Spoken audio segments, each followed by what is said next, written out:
Efforts like the Working Families Tax Cut Bill, we are helping Americans keep more of their hard-earned money. Compared to the average tax return under President Biden over 4 years, the average return is up 24% since then.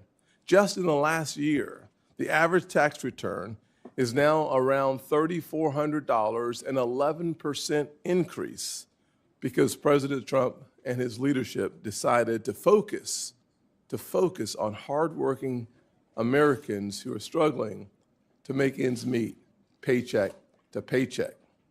Nearly half the country, half the returns filed in 2026 claimed either a deduction for tipped income, overtime earnings, senior citizens, or auto loan interest, for major parts of the Working Families Tax Cut Bill that every single person on this dais to the right voted for. Under President Trump's leadership, Americans are keeping more of their hard-earned money, about $300 more every month. It is necessary that Congress continues to put money back in the hands of everyday Americans, and that is why it is important, and I want to be clear here, that is why it is important that we confirm Kevin Walsh to be the Federal Reserve Chair. The Federal Reserve has a clear dual mandate to promote stable prices and maximum employment. The policies of the Fed therefore directly affect Americans' cost of living and their income. And when the Fed is successful in fulfilling its dual mandate, affordability improves, with Americans taking home more money and paying less for everyday necessities. Unfortunately, in recent years, the Fed has faced real challenges. There have been questions about its decisions, its focus, and whether it has engaged in issues far outside its jurisdiction. Under the Biden administration, the Federal Reserve appeared to move with the political winds, raising real concerns about politics and weaponizing one of the most powerful weapons we have for good economically, the entire Federal Reserve System. For example, under the Biden administration, the Fed pushed climate-focused initiatives only to reverse that climate agenda as soon as President Trump took office. When actions appear to shift with changing political priorities, it can undermine confidence in the independence of this great institution. An independent Federal Reserve is essential to achieving its mission. Markets depend on it. Families depend on it, and that independence must be protected. The American people expect the Federal Reserve to stay focused on the economy, not politics. Today's hearing is an opportunity to refocus the Federal Reserve on its dual mandate to increase economic stability and affordability for everyday Americans. Kevin Walsh is battle-tested and brings the necessary experience from his time as a Federal Reserve governor during the Great Recession. During his first term as governor, he helped our economy through the crisis and restored faith in the economy. He has seen the economy in its darkest days and understands how economic decisions affect job growth, our economy, and the opportunities that we have come to love as Americans. We want every citizen in this country to have a chance to live their version of the American dream. And that means having our private sector economy running as strong as possible, which means your focus has to be on everyday Americans and not politicians, not the political wins, but on everyday Americans who desperately want to restore their confidence in our institutions. Today, this committee will examine the plans Mr. Walsh has for his return to the Fed, this time as chair, and how he plans to lead the institution at a critical moment to deliver lower cost and real relief for working families. For folks back home in the great state of South Carolina and across the country, the goal is simple. They want lower costs and more opportunities. The Federal Reserve plays a key role in bringing prices down and helping wages go up. Confirming Kevin Walsh will make sure that affordability is at the center of our economic agenda. Senator Warren is now recognized. Thank you, Mr. Chairman. And if I may, I just want to start by saying one of our members lost a child yesterday. And I know our hearts go out to Mark Warner and his family, and that is true on both sides of the aisle, that we may disagree on policies, and we may do so vigorously, but when it comes to the safety and security and the health of our families, I know we are as one, and we are praying for them. And Ranking Member, Thank you. I think it'd be appropriate for us to take a few seconds of silence on his behalf. 36 years old, the one thing you don't want to do as a parent.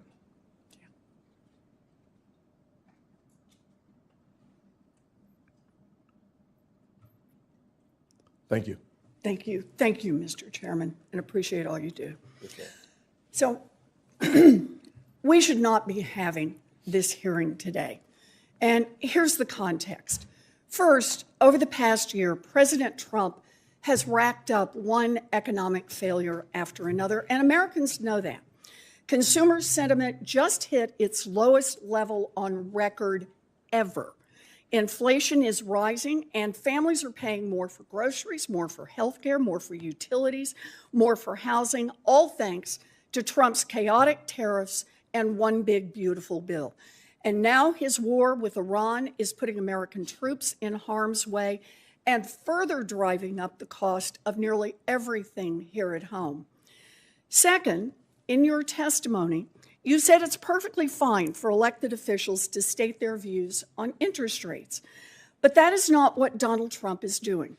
The president has repeatedly and illegally attempted to take over the Fed. His bogus attacks on Governor Lisa Cook and Chair Powell were designed to threaten all the members of the Fed to do Trump's bidding and open more spots for Trump flunkies. Why try to end the independence of the Fed? Because Trump's economic failures are causing him political problems, and he wants the Fed to use monetary policies to artificially juice the economy in the short term, and this is his last chance to do that before the November elections. Having a sock puppet in charge of the Fed would also give the president access to the Fed's powerful authorities to enrich himself, his family, and his Wall Street buddies. It could mean granting special accounts to his family's crypto company or bailouts to his friends on Wall Street if they get into trouble. In other words, a Fed under Donald Trump's control creates more opportunities for Trump's corruption. Third, the nominee before us today, Kevin Walsh, is uniquely ill-suited for the job as Fed chair. In our meeting last week, we discussed the 2008 financial crash, where 8 million people lost their jobs, 10 million people lost their homes, and millions more lost their life savings. Giant banks, however, got hundreds of billions of dollars in bailouts. Mr. Walsh was a Fed governor from 2006 to 2011. That's before, during, and after the crash. And he said to me that he has no regrets about anything he did. So let's take a deeper dive into Mr. Walsh's record. In the years leading up to the 2008 financial crisis, he was an enthusiastic cheerleader for credit default swaps and complex securitizations. He dismissed repeated and increasingly urgent concerns from housing advocates across the country regarding subprime mortgages. He refused to use the Fed's authorities to address the risks that were building in the financial system. And when the crisis hit and the economy blew up, Walsh took on the job of Wall Street's personal liaison on the Fed board. He was quick to respond to concerns from Wall Street CEOs, and he worked tirelessly to arrange multi-billion-dollar bailouts for them with nothing for American families. No regrets, he says, no regrets. After the crash, most people on the Fed saw millions of Americans unemployed, people who had lost their homes, and said now might be a good time to lower rates and make the cost of borrowing cheaper for businesses to avoid more layoffs, and make it cheaper for Americans who are worried about paying their mortgages or their credit cards. But not Mr. Walsh. Nope. He wanted to keep interest rates high. And he sang the same song for more than a decade, even as the economy struggled. When the job of Fed chair became available during Trump's first term as president, Walsh held on to his high interest rate inflation hawk views, and Trump passed him by. Regretful, he soon reversed course and called for the Fed to pause interest rate hikes. Then, once Trump left office, Mr. Walsh flipped again and was even criticizing the Fed for cutting rates in the fall of 2024. But as soon as Donald Trump became president a second time, Walsh reversed himself once more and began shouting from the rooftops about how the Fed should cut interest rates. Evidently, he learned his lesson. This time around, he sucked up to Donald Trump to snag his dream job. Mr. Chairman, last week, every single Democratic member of this committee asked that you postpone this hearing and instead conduct oversight on the president's role in directing bogus criminal probes into Chair Powell and Governor Cook. The Senate should not be aiding and abetting Donald Trump's illegal takeover of the Fed by installing his chosen sock puppet as chair. It's an invitation for corruption and for economic catastrophe. We have the power to stop it, and we should be using that power. Thank you, Mr. Chairman.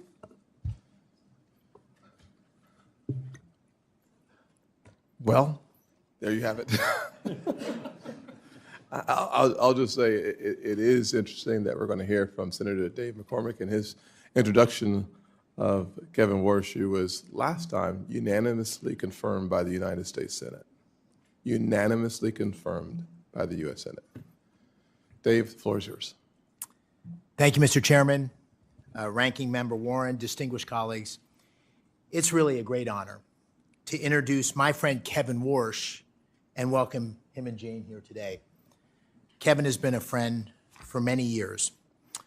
Winston Churchill observed that for great leaders there comes, and I quote, a special moment where they are figuratively tapped on the shoulder and offered the chance to do a very special thing. What a tragedy, he warned, if that moment finds them unprepared for that which would have been their finest hour. Colleagues, I'm here today to assure you, as someone who knows Kevin and who knows this institution, that Kevin Walsh could not be more prepared for this, his finest hour. There's no one more fitting, no one more qualified to face this consequential moment as the 17th chair of the Federal Reserve. Now, I'm not going to belabor Kevin's academic and professional record. They speak for themselves. Instead, I'd like to tell you about a man who Dina and I worked with decades ago and who has been someone I've called a friend for almost 30 years. President George W. Bush famously appointed Kevin to the Federal Reserve in 2006 when Kevin was just 35. He was the youngest appointed board member in history. But President Bush saw in Kevin what I believe you will see in him with your questions today. Wisdom that belied his age, now deepened by experience. A moral clarity even in the most turbulent of times. A sharp and independent intellect, further strengthened by decades immersed in unforgiving global financial markets. and a deep, deep, honest understanding of how the decisions made in the marble hallways of Washington affect the lives of hardworking Americans. Now, I, unlike many on this committee, have seen these virtues on display across decades of friendship. I first met Kevin in the late 1990s when he and my younger brother were junior associates on Wall Street. And a decade later, we served together in the crucible of the global financial crisis. I as the Undersecretary of Treasury for International Affairs and Kevin on the Fed board. For nearly 2 years, we worked hand in hand to contain the damage and navigate the country through the crisis. And I know that then Chairman Ben Bernanke relied heavily on Kevin during those turbulent times, and I did too. And I've continued to seek his counsel regularly in the years since. Now, Kevin came to Washington all those years ago as an outsider, an idealistic young man determined to serve his country, one who has succeeded beyond all expectations. And he returns today as the ideal candidate to lead the Fed at this most crucial juncture. If confirmed, Kevin will inherit a Federal Reserve in need of repair and confronting serious uncertainty, an overextended balance sheet, a poor record on inflation, and a weak understanding of the profound opportunities offered in today's economy. He is uniquely suited to confront these challenges. He brings a reformer's heart. He will shake up a stagnant institution at a time when change is sorely needed. He possesses a deep understanding of markets and is trusted by leaders across the financial industry. But he equally understands the real economy. Born and raised in upstate New York, he knows from personal experience how the actions of the Fed can change the lives of working families. It's no small thing. It's no small thing to know firsthand how an increase in gas prices or mortgage rates or an uptick in unemployment affect everyday Americans. The Federal Reserve must not be ruled by pointy-head economists poring over outdated models and reams of market data. It needs a leader. It needs a leader who understands that the Fed's mandate of stable prices and maximum employment serves a higher purpose, the preservation of the American dream. Now, colleagues, Kevin Walsh has lived the American dream. I know in my heart he will always fight to keep that dream alive for all Americans. He is the right man for this pivotal moment, and I urge you not to get caught up in the politics of the moment and support his speedy confirmation. Thank you, Mr. Chairman. Thank you, Senator McCormick. I will now swear in the nominee. Will you please stand and raise your right hand? Do you swear that the testimony that you are about to give is the truth, the whole truth, and nothing but the truth, so help you God? Do you agree to appear and testify before any duly constituted committee of the Senate? You may sit down. Your written statement will be made part of the record in its entirety. Please keep your oral comments to 5 minutes. Mr. Walsh, you are now recognized. Thank you, Mr. Chairman. I appreciate your consideration today.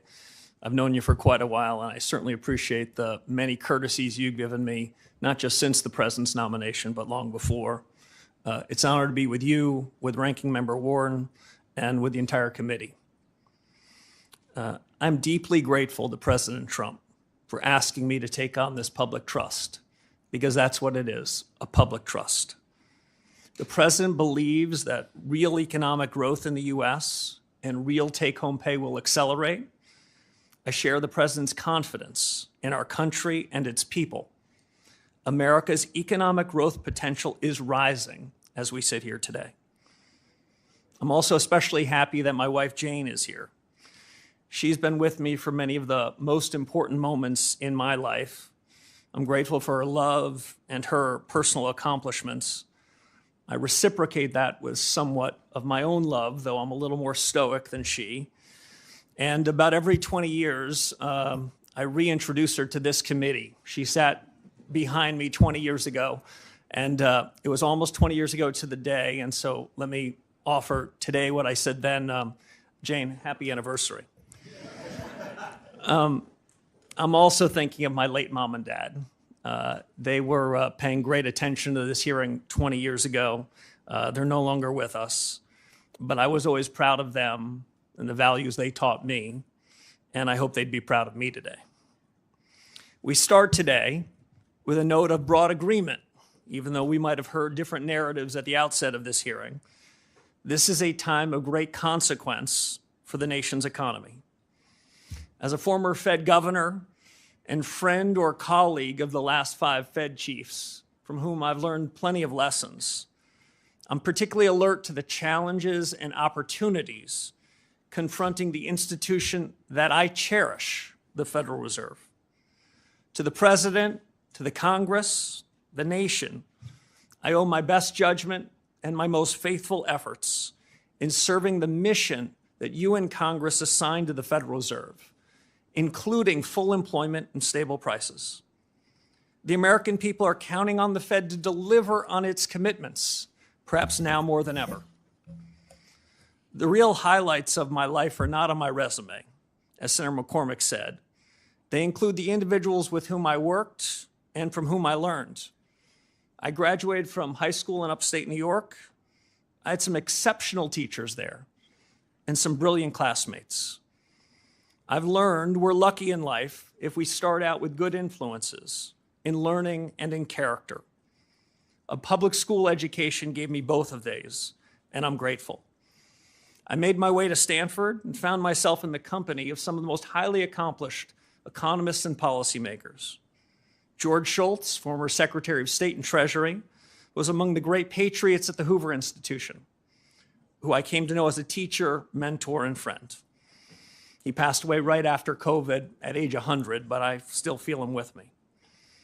I could not have imagined a better formative experience than working from and learning from folks like him.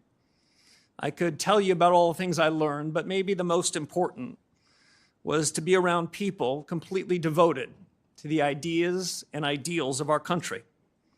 Silicon Valley in the early 90s, another fitting backdrop for all of the things we confront today. I found myself in the right place at the right time. The U.S. was at the vanguard of a new era of technological leadership, and I just looked out my door to see it. Now, in the last 15 years, I've gained deep experience in macro and in markets, working with Stan Druckenmiller. He never held a position in government, but is no less a patriot. He never got a PhD in economics, but I don't know a finer economic thinker. Without their guidance and the guidance of Condi Rice, my friend and I should say my boss at the Hoover Institution, I doubt I would be sitting before you today as the President's Fed Chairman nominee. But I'm certain of one thing. Absent their tutelage, absent their example, I would not be as prepared for the urgent, mission-critical task at hand. In between these bookend experiences, I served quite a while ago as a governor at the Federal Reserve. At the onset of the financial crisis.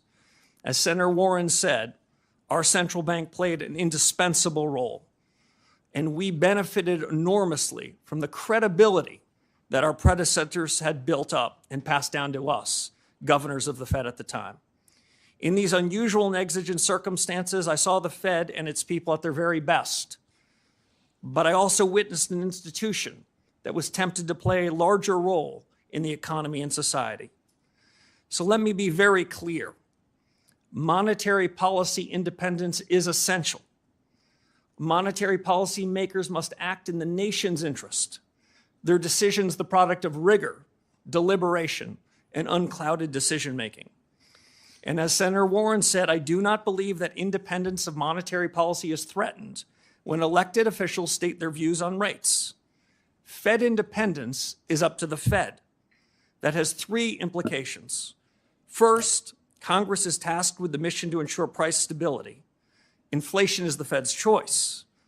Second, Fed independence is at its peak in the conduct of monetary policy.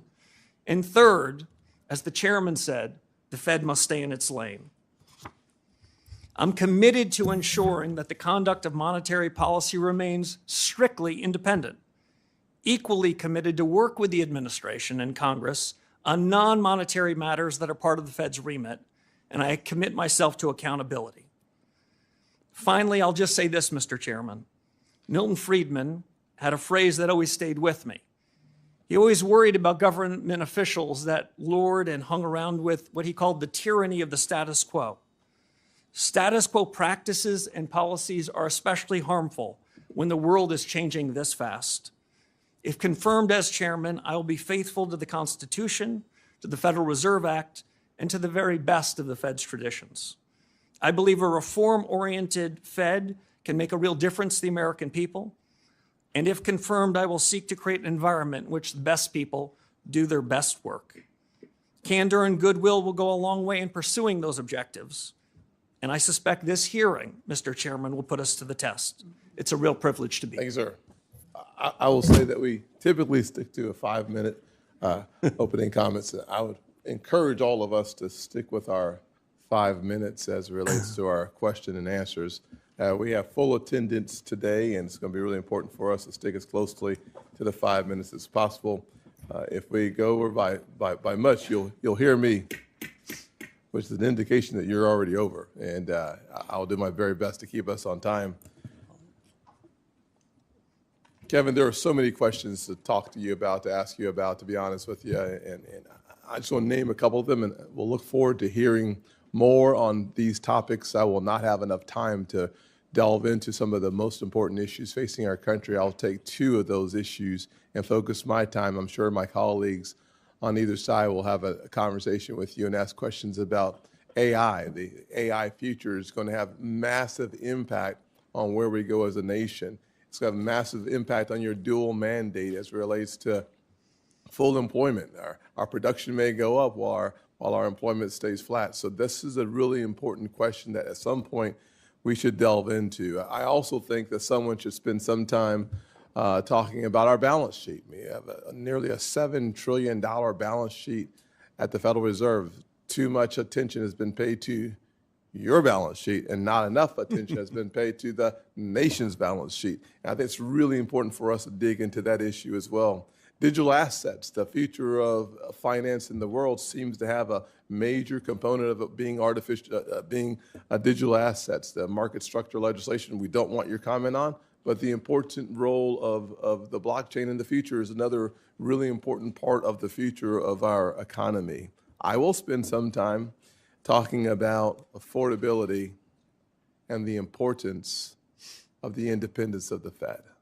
One of the things I've appreciated about your previous comments is the importance that you have placed on the dual mandate, stable prices, which typically comes through the form of interest rate changes, as well as promoting maximum employment. I think those two will become more challenging in the current environment. One, obviously, the second one being the AI and the future of full employment. You've criticized the Federal Reserve for getting too big, mismanaging inflation. I'm sure you know the definition of transitory, so I won't ask you, but I got a feeling you know, and some of your predecessors did not. Compromising the independence of the Fed. I think we should spend more time on finance, less time on climate change, on politics, on who is or who's not in charge. I think you would agree on those issues, though I will not ask you. I will ask you, however, that under your leadership, how will you steer the Federal Reserve to address the real life issues of affordability is my first question. And my second question will be about how do you make sure that the Federal Reserve stays out of the lane of external influences? Mm-hmm. Well, thank you, Mr. Chairman.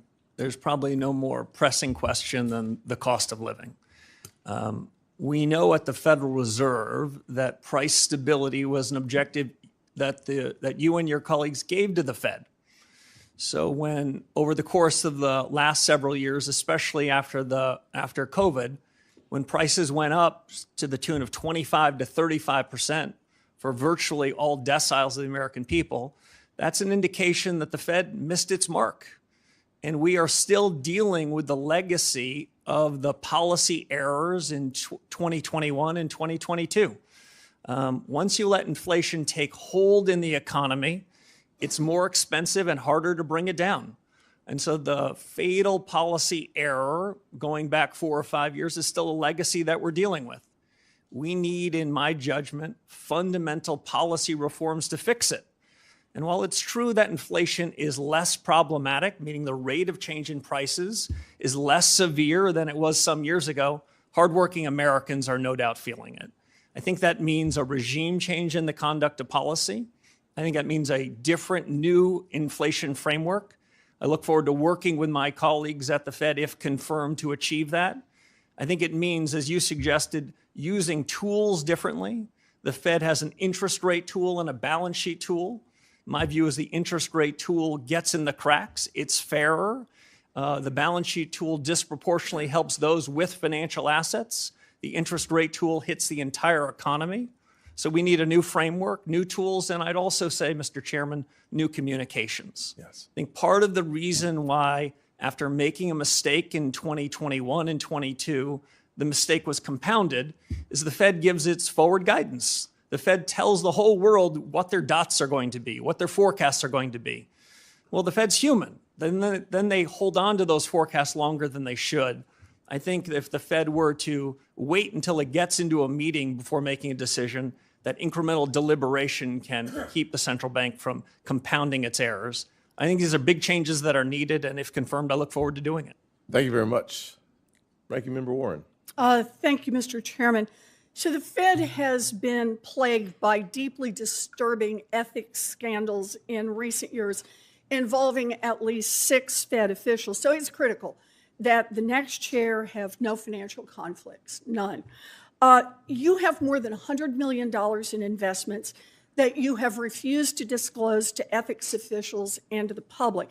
So let me ask, do the Juggernaut Fund or the THSDFS LLC invest in any companies affiliated with President Trump or his family, companies that have facilitated money laundering, Chinese-controlled companies, or financing vehicles established by Jeffrey Epstein? Senator Warren, thank you. So let me first share a point of agreement with you. The Fed has 2 tools. One is its monetary policy, and the second is its credibility. And the scandals that you talked about, the ethics Mr. problems Walsh, you I talked appreciate about, that, but I have went to very the core of the limited credibility time. that has hurt the Could you Fed. answer my question, please? I asked. You have $100 million in undisclosed assets. And what I'm asking is, are any of those with this outfit that invests in companies affiliated with President Trump or his family, companies that have facilitated money laundering, Chinese-controlled companies, or financing vehicles set up by Jeffrey Epstein? It's a yes or no question. Senator, I have worked tirelessly with the ethics officials at the Office of Government Yes, Ethics. and you have not come to an revealed ethics agreement $100 with million them and have in agreed, assets. Senator, to sell all of That's my financial not my assets, question. Mr. including Walsh, the Duquesne are you refusing assets. to tell us if you have investments, for example, in vehicles set up to advance Jeffrey Epstein? Is that what you're telling us? You just won't tell us? Senator, what I'm telling you is that those assets that you represent at Juggernaut will be sold if I'm confirmed before I take office and sign the oath of office. Let me follow up on that. Will you at least disclose how you plan to disclose and divest these secret assets? I'm sure you understand that the public might question your motives if, for example, billionaire Stanley Druckenmiller, who you honored in your opening statement, and who makes a living guessing what the Fed will do next, cuts you a massive check for $100 million as you take the oath of office to become the new Federal Reserve Chair. Senator, as you know, it sounds like your fight might not be with me, but the Office of Government Ethics.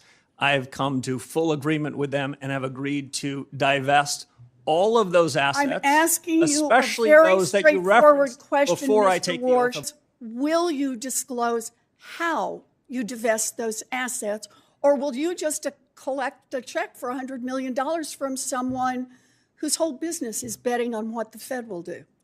As I said to the ethics officials at the Federal Reserve and the Office of Government Ethics, I'll take that as a I would no be as well. redeeming my So assets Donald before Trump I take has office. made clear that he does not want an independent Fed.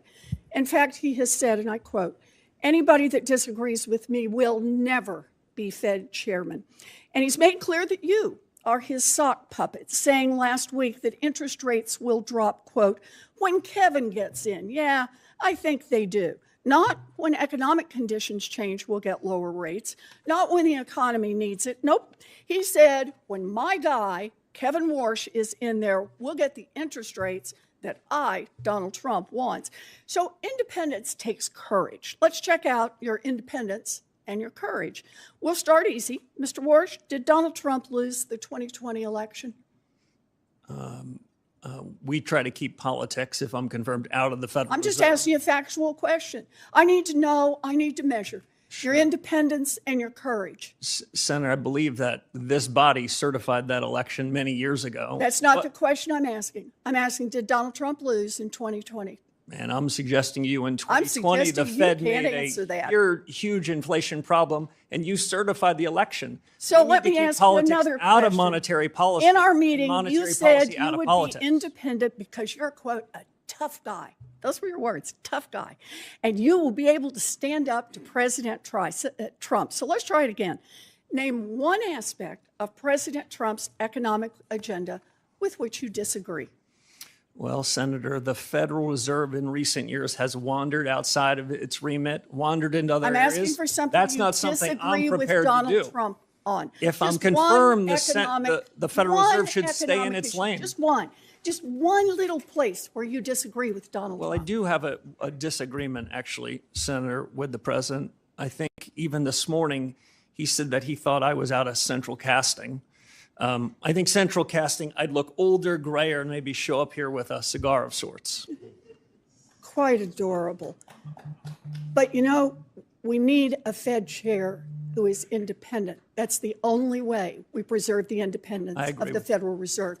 If you can't answer these questions, you don't have the courage and you don't have the independence. I agree Thank with you on Mr. independence, Senator. Senator Rounds. Thank you. Thank you, Mr. Chairman. Mr. Walsh, first of all, welcome. And I appreciated the opportunity to visit with you personally within the office. I agree with you, and I think Fed independence is critical. And I think that's an item that you and I agree on wholeheartedly. I want to take an opportunity just to kind of perhaps give you an opportunity to respond. I know that the ranking member had a number of items that she expressed concerns with. I'd like to give you an opportunity to just kind of work this way through. And let me just ask you a few questions, and I'll allow you to take the time to fully answer the questions. As I understand, Mr. Walsh, you worked with the career ethics professionals at the Office of Government Ethics and at the Fed to come to an agreement in terms of your dissolution of some of the assets that you as a businessman have. Is that correct? Yes, Senator, that is correct. I worked with the Fed ethics officials first, answered all of their questions, then with the career professionals, the Office of Government Ethics, answered all of their questions, and then they wrote up an ethics agreement, which is part of the public record.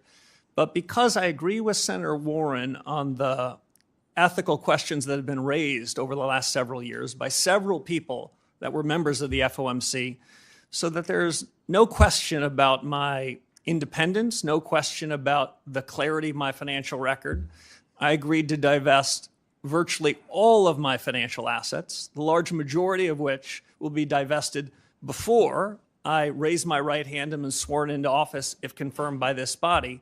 So I've gone above and beyond, not for any other special reason other than the Fed needs to reestablish its credibility because the conduct of policy depends on it. So let me just, for the record, the agreement which you have signed clearly states that you have agreed to divest your assets that are in question within 90 days of confirmation if you have not already divested them. That is correct. Yes, Senator, and in fact, the large majority of those assets will be divested before I am sworn into office if confirmed. Thank you. The career ethics professionals were the ones that basically had sent your signed paperwork to this committee's chief clerk. I really question whether or not they would have done that if they did not come to the ethics agreement with you in the first place, correct? Yes, I presume that's right. We had a very good working relationship, and I'm happy to be sitting after the divestiture and cash or T-bills or whatever is the permitted asset so we can get back to the business of fixing the Fed, reforming an institution that has lost its way a bit, that has missed the mark. As Chairman Scott said at the outset, this inflation risk is still something that's being talked about around kitchen tables and boardrooms. My preferred definition of stable prices is a little different than most academics. I believe that price stability should be a change in prices such that no one's talking about it. That's an old-fashioned definition, but I think it's still valid. And the sooner that we can reform the institution with my colleagues, if confirmed, the sooner we can ensure price stability, and we can have a new set of leaders atop the institution with high, credible, ethical standards to return the Fed to what it should be. The independence that both Chairman Scott and Senator Warren mentioned, critically important, but independence has to be earned, and it's earned by delivering on the promises, the commitments that the Fed has made. And as the Fed hasn't delivered on those promises, we shouldn't be surprised that we hear politics that are entering the room at the Fed. We need to get the politics out of it so the Fed can focus on its day job, deliver on full employment and stable prices. It's true that people want to see stability within the Fed, but is it okay for a Fed governor or a chairman to change their mind on a particular policy? It's more than okay, it's essential. Economics is not physics, it's not math. Frankly, most of us that ended up in the economics business, we started like I did as a math major. It was too hard. So we ended up in economics. In economics, what we need to do is focus to the left of the decimal point, not to the right of the decimal point. We need to focus on the big things. And if mistakes are made, central bankers, economic policymakers need to correct them fast. The real mistakes, the mistakes that cause inflation to be persistent, to undermine hardworking Americans' standard of living, and when those mistakes go on. Thank you. Thank you, Mr. Chairman. Yes, sir. Senator Reed. Mr. Chairman, before we start the next question, I ask that we have entered into the record the U.S. Office of Government Ethics certification, which requires that all nominees disclose all of their assets, and showing that Mr. Walsh is out of compliance and that he has not met the ethics requirements. Without objection, I will note, however, that what has been clearly articulated is that he will, according to his agreement with OGE, do what many others have done as well within 90 days, be not only in compliance, but to have divested himself from any assets that are in question. Mr. Chairman, can I ask? I don't think we've had other nominees who are out of compliance and not disclosing at the time they come before the hearing. Not on this committee, that's correct. Not in this committee. Before we, here's what we're not going to do. Fair enough. We're not going to have two chairmen, for sure. Just asking. Number one. Number two, what we're also not going to do is debate what we're putting into the record. And finally, what we are going to do is have a conversation about America's economy. And frankly, we all deserve the opportunity to ask our questions. We don't get to figure out the answers, but we do get to ask our questions. And I hope that we are able to continue in that direction. As long as we are, we're going to have a very good hearing. And if we're not, then I will find a way to help us to expedite getting back on track. Senator Reed. Thank you very much, Mr. Chairman, Mr. Walsh. Until you dispose of all the assets you've identified to the Office of Government Ethics, you will not be in compliance. Is that correct? That's not my understanding. Excuse me, sir. My understanding is that a signed ethics agreement provides duties and responsibilities on me and duties and responsibilities on the government, and that's what the nature of the ethics agreement is. You have an agreement that within 90 days you will dispose of all your assets. Is that correct? Senator, I have an agreement within 90 days so that there is no appearance of anything inappropriate, that I would divest all of my assets, the majority of which before sworn in. What I've disclosed, Senator, is all the information that is mine to disclose. I've shared all information about assets that I control and that I can share, which I did much to the satisfaction of the Government Ethics Office. Excuse me. What you've said is that you will take the oath, if confirmed as chairman, with assets that have already been identified as presenting potential conflicts of interest. Will you agree to not take the oath until you have fully disposed all the assets that you've been identified? Senator, I'll agree to take the oath pursuant to the terms of the ethics agreement that I struck with the Office of Government Ethics. I don't think anyone could do more than that. Other than me, I've agreed to divest even more assets so that I will have virtually no financial assets.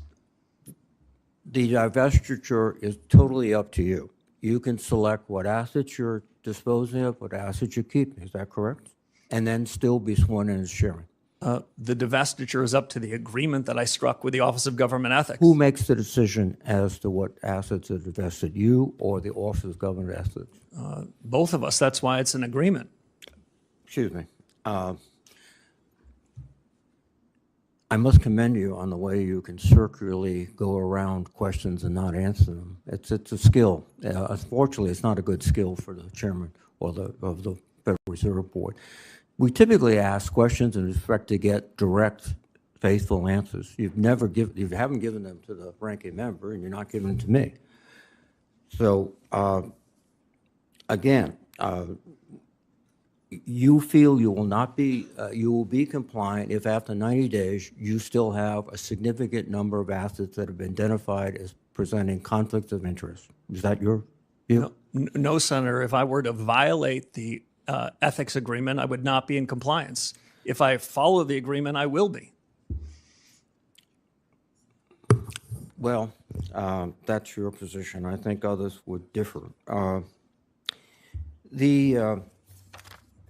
When you sell all your assets, where are you going to place the proceeds of those sales?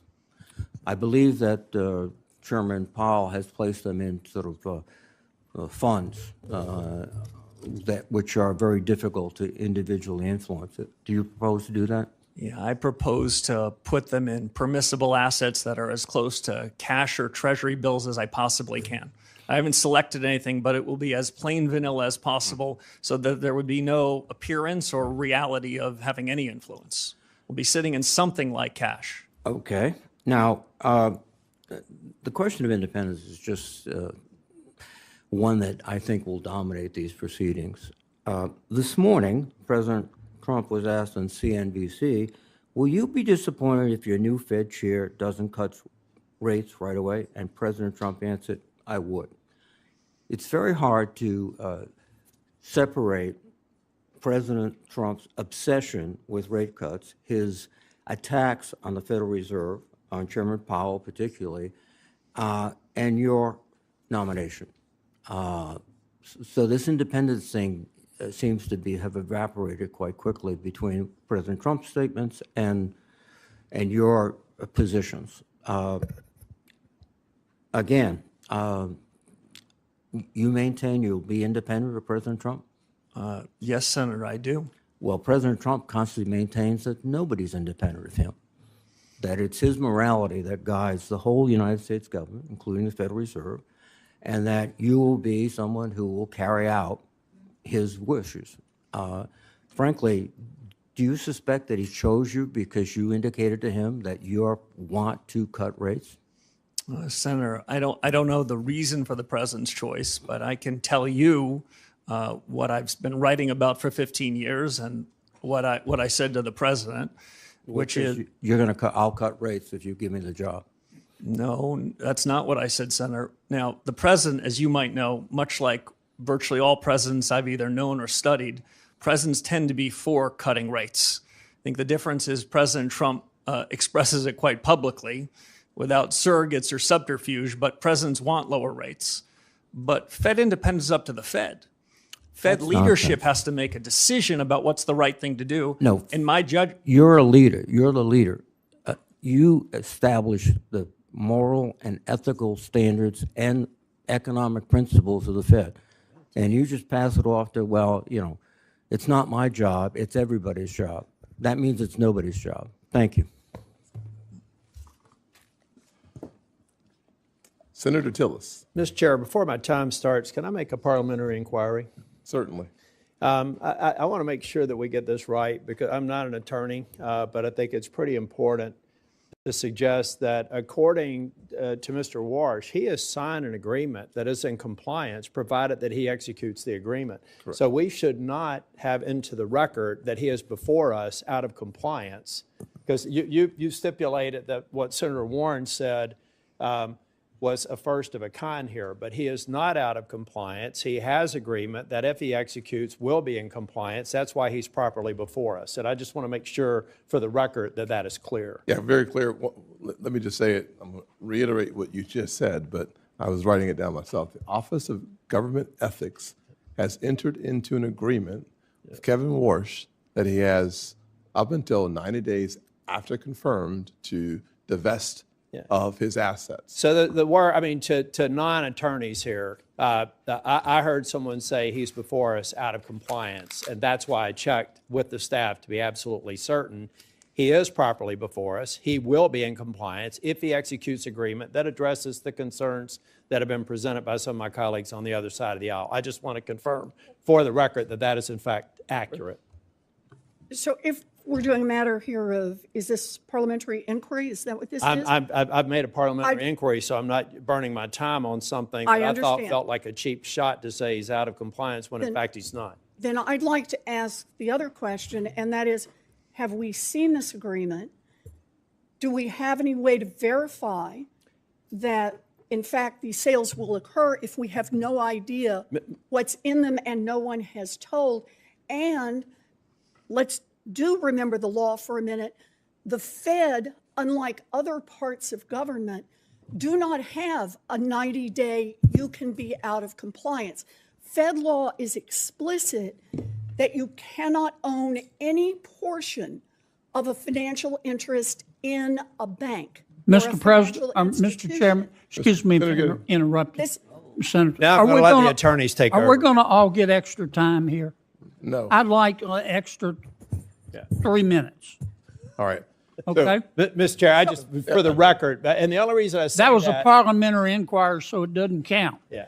But, okay? Mr. Chair, the reason I mentioned that is because you had stipulated it. I don't think you meant it this way, but you as a chair said that this is the first of a kind of someone being out of compliance. I don't think you meant that. I wanted to make sure it was clear for the record. Well, let me just be very clear again. The career ethics professionals were the ones that sent Mr. Walsh's signed paperwork to this committee's chief clerk. They would not have done so if they did not come to an ethics agreement with Mr. Walsh. Mr. Kennedy, Senator Kennedy does raise a good point.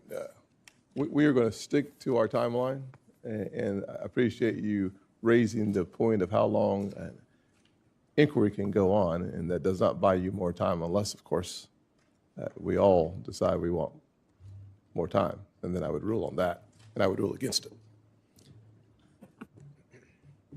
Thank you, Mr. Chair. Mr. Walsh, congratulations. You can't count this as a date with Jane, particularly this one. I think probably the first hearing was a little less acrimonious. I'm not going to ask you anything. You can take a break and get ready for the bludgeoning on the other side. They're going to beat you till you bleed, and then they're going to beat you for bleeding.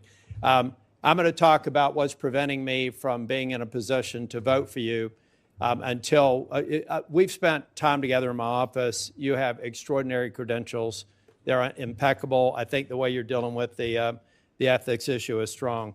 Problem I have is where we are right now. And I start by saying I loved your opening statement. I love your focus on the independence of the Fed. I love the idea of Fed independence with respect to achieving the dual mandate, but Fed transparency on so many other things that the Fed does that, frankly, we're all frustrated with, bank examination, supervision being some among them that I think we should have more insight into. Mr. Chair, I'd like to submit for the record 2 executive orders under President Trump, and one in 2020 and one in 2025, talking about making federal architecture beautiful again and focusing on trying to preserve the integrity of old buildings. Without objection. Thank you. And Mr. Chair, I will be submitting an analysis, but if we can go to slide 2 and turn it up right. Much has been made about the building project that has Chair Powell under investigation. I'm not going to get into the details except to say that I used to work for a firm that did audit and compliance, so I'm naturally wired to go back from the ground up and figure out what the deal is. Here's what I know. The Martin building has been conflated into this project to make it a $4 billion building. Even if you put the Martin building in, it's a $3 billion building. The reality is, what we're talking about is the Eccles building and the East building, for which, bring that up higher, Jack, you're a tall guy so people can see it. These are the overruns. And these overruns occurred in part because the cost of inputs went up 69% since the original estimate. Asbestos was identified. Remediation was required. Pylons had to be built underneath the building because it turns out they used it as a landfill and they had a water table issue. There were a variety of reasons why this building went over budget. And as a matter of fact, if we put everybody in prison in federal government that had a budget go over, we'd have to reserve an area roughly the size of Texas for a penal colony because of the way government projects work. And the reality is the overage of inflation adjusted was about $730 million, the majority of which seems to be legitimate. Next slide. Not acceptable, unfortunate, but legitimate. Now, what I've really got a problem with, and we're talking about Fed independence. By the way, I think you're going to be independent. You have to be. You got to convince 11 other people to vote with you, at least a majority. It's a consensus organization. You try to get the majority to. Most of these votes are 11-1. So if anybody thinks the president can appoint somebody and you unilaterally can control things, you're going to be an unsuccessful chair if history is any guide, and you've served under some of the best. So I know you're going to do it right. The problem that I have here is that we had some U.S. attorney with a dream, or assistant U.S. attorney, thinking it would be cute to bring Chair Powell under an investigation just a few months before the position was going to be open. This happened this year. Normal course and speed. Here's how it works at the Fed. May the 15th, the term would have expired. We'd be having this hearing. You'd be getting confirmed. Custom also suggests that the sitting chair, even though he has 2 years left on his term, would have exited. But instead, we have somebody who thinks a building project that went over by about $700 million with a lot of what seemed to be justifications for it are holding up this whole process. It sounds like to me somebody over in the DOJ didn't even check with the boss. The boss said on the same night that I said I can't go forward until this bogus investigation is done with, said he didn't know anything about it. So we've got people in DOJ over in the D.C. circuit or the D.C. district doing these investigations.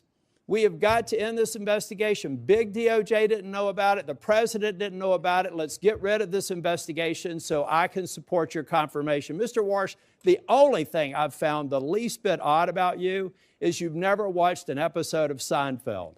You've spent so much time at being a rock-solid economist that you're not even taking time away for a little laugh like that. I look forward to supporting your nomination, and I look forward to this investigation being taken down.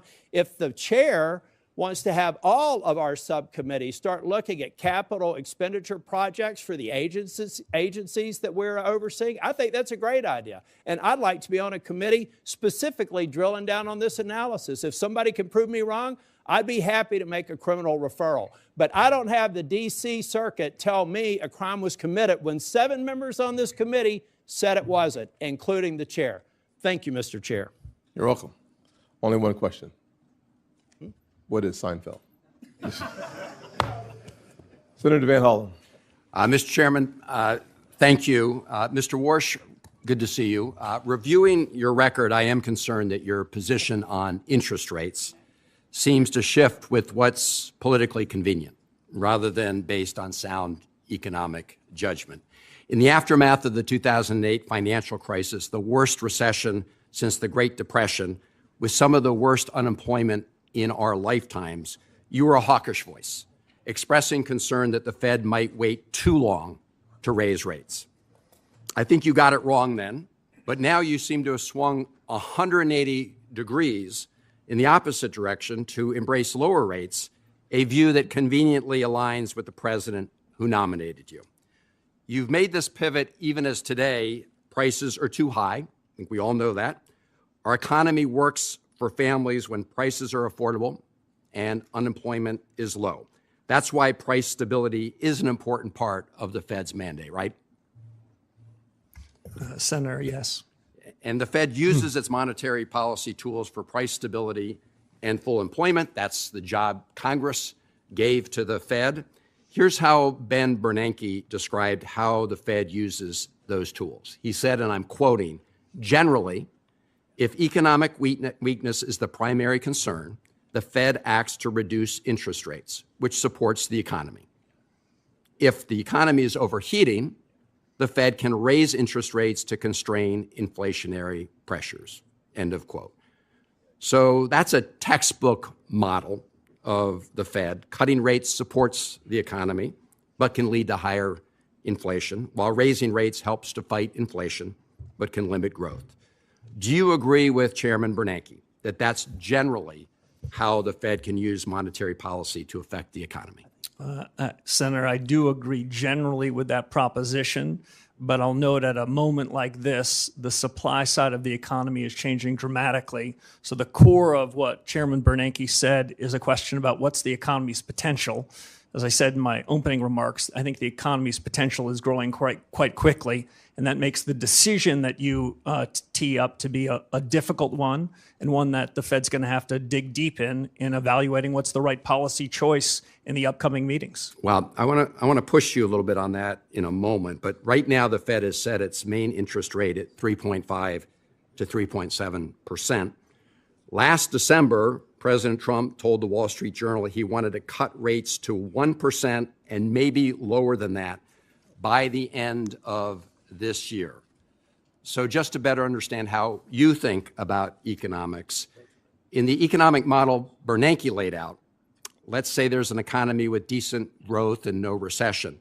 If the central bank were to cut rates from 3.5 to 1% or lower, a massive cut, that would typically push prices up, right?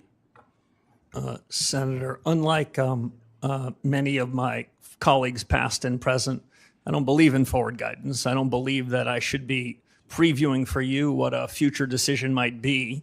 I think it's essential that the Fed make decisions in the room. Mr. Walsh, I'm not asking you what decision you would make. Obviously, that's going to be up to you. I'm asking you for the framework in which you think about these things. And it seems a pretty straightforward question about what would happen if we reduced interest rates by the end of this year to 1% or less. And under the Bernanke model, and I think almost every economist or most economists would say that that will drive up prices. And so that's what I'm asking you. Would you agree that that would likely drive up prices?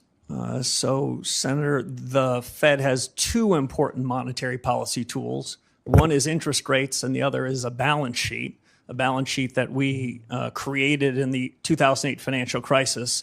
Those tools should be working in concert, not at cross purposes. So it's hard for me to isolate one variable when we'd have to have a discussion on the other. All right. Well, let me just say this was a pretty clear question about the framework in which these decisions are made. I have heard you talk about how AI may change that calculation. Yes. I will just say, and I think you know this, I mean, I have this, the Financial Times pointed out the economists reject Kevin Warsh's claim that the AI boom will enable rate cuts. And I find it just implausible to suggest that by the end of this year, AI would produce such increases in productivity that it could reduce in a rate cut to below 1%. And you can't tell me that that would very likely increase prices. So, Senator, can I say two things? Just, First, Senator, oops, sorry. quickly. Sorry. Monetary Policy Center works with long and variable lags, quite famously. If the Fed were to make a decision today about the conduct of policy, it's likely to find its way to the real economy 6, 9, or 12 months later. So it's difficult to judge policy today for an immediate result. And that would be my only concern about the framing of your question. Thank you, Mr. Chairman. I just, in closing, this is what concerns me, is that your views now have sort of flipped to conform with where the President of the United States is. And that's been a concern many of us have. Thank you, Mr. Chairman. Senator Kennedy? I want extra time, Mr. Chairman. I know, sir. I know. Consider these 5 minutes a parliamentary inquiry. Professor, what's a sock puppet? I heard the reference from Senator Warren. Yeah, what earlier. is it? I'm not sure I know. I think Okay. it's that thing you stick your hand in. Yeah, kind of like this. Yes. What's a human sock puppet? Isn't a human sock puppet somebody who'll do what somebody else tells them to do? I think that's what the senator was trying to suggest. I think that gonna was be the innuendo. Are you going to be the president's human sock puppet? Senator, absolutely not. Are you going to be anybody's human sock puppet? No, I'm honored the president nominated me for the position, and I'll be an independent actor if confirmed as chairman of the Federal Reserve. My friend Senator Warren, and she, as my friend, suggested that, I wrote it down, you will use your power, you might use your power to bail out your friends if they get in trouble, kind of like President Biden did with Silicon Valley Bank and Signature Bank. She didn't say the last part, I just did. Are you going to do that? No, Senator. Okay. The ethics folks, they've cleared you, but they've said you've got to sell some assets. Is that right? Yes, sir. Okay. And these assets that you have, you can't just hold a yard sale, can you? No, not for most of them, sir. Okay, so it takes a reasonable period of time, right? Yes, sir. And you've promised to sell them, right? I did. And if you don't sell them, we'll know, and the ethics folks will know, right? Yes, I'd be in violation of the ethics agreement if I refused to sell them. But you're going to sell them, right? Yes, Senator, I will. Okay. Can we agree that politicians have the right to offer you advice about what to do with interest rates? Senator, we can agree, and it's not something that I would shy away from. I've heard many senators from this very committee in years past express strong views on interest rates. Okay. Humble central bankers should be listening and then making their own decisions. But some politicians matter more than others. And generally speaking, presidents matter, their opinion matters more than, say, a senator. President Trump has offered his opinion about what you ought to do with interest rates. Is that right? Senator, he has not made his opinion on that a secret to anybody. Yeah. And every president has that you're aware of. Yes, and they all tend to be in the same direction, Senator Kennedy. Okay. Now, the problem is, can we agree that your credibility as Fed chairman is the most important thing you have? It's the most important thing to me, it's the most important thing to the institution, and it's the most important thing to the successful conduct of policy. Okay. If the markets that's think a that yes, right? Yes, Senator. Okay. The problem is that President Trump has said he's not going to appoint anybody who wouldn't agree to lower interest rates. Have you agreed with the president that you're going to lower interest rates? Senator, I'm glad you framed it that way. The president never asked me to predetermine, commit, fix, decide on any interest rate decision in any of our discussions, nor would I ever agree to do so. So the president has never sat you down, looked you in the eye, and said, here's the deal, Scooter, I'm going to appoint you, but you got to agree to lower interest rates. That didn't happen, or did happen? The president never once asked me to commit to any particular interest rate decision, period, and nor would I ever agree to do so if he had, but he never did. I was honored he nominated me. Like everyone else in the committee in the world, I've heard his view on interest rates. It sounded very similar to me to every other president in economic history that I've studied. Okay. I've got one more question because I'm about to run out of my parliamentary inquiry time. I've heard your argument the last few months about artificial intelligence has made us so productive, labor so productive that companies don't have to raise prices. Therefore, inflation isn't a problem. Therefore, rates can be cut. Do you really believe that right now? No, that is not how I would characterize the story on AI. Okay, but you've said what I just said, haven't you? I have said that this is the most disruptive moment in modern economic history in the U.S. and the world. I've said that artificial intelligence, AI, short Okay, for let me American stop you ingenuity, because can have a big the effect. chair's going to cut me off. Oops, sorry. Here's my worry, that a lot of this stuff about artificial intelligence making us more productive is a bunch of hype by people who want to sell stock in an IPO. Okay, I'd be careful there. Yeah. Thank you, Mr. Chairman. I'll get to my 5 minutes in a little bit. You come back about midnight, sir, and we'll go ahead and start all over again. Brand new day, sir. Brand new day. Thank you for your patience. Senator Thank you. Cortez Masto. Thank you. Mr. Walsh, thank you for taking the time with me. I appreciate meeting with you. Congratulations on this nomination, and welcome to all your family, friends who are here. Let me talk to you about a couple of things. It's really around economic theory, and we have talked a little bit about this when we were meeting. Inflation has been above the Fed's target for 5 years. Would you agree with that? Yes, Senator. Yeah, yes. and core PCE inflation has been running at about 3%, a full point above that Fed target, correct? Yes. And so some Federal Reserve officials have said that this excess is due to tariffs. Do you agree with that? Senator, I don't. If I can make 2 points. Please. Much as we discussed in your office, I think the data that's being used to judge inflation is quite imperfect data.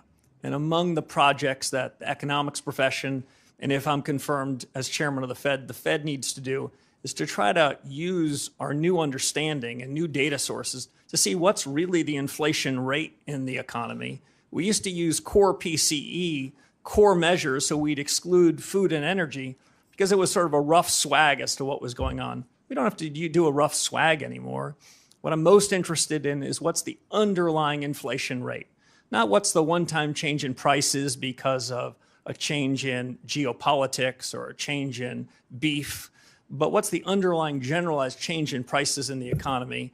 And my broad sense is that these inflation risks and the inflation damage the last several years is improving somewhat. It has improved somewhat in the last year. The measures I prefer are looking at things that are called trimmed averages, where we take out all of the tail risks, all of the one-off items, and we ask ourselves whether the generalized change in prices is having second-order effects on the economy. Again, they're not where they should be, but I think that the trend is quite favorable. And these trend averages and the data that you're looking at now, it's not traditionally the norm that economists would use in this position. Is that correct?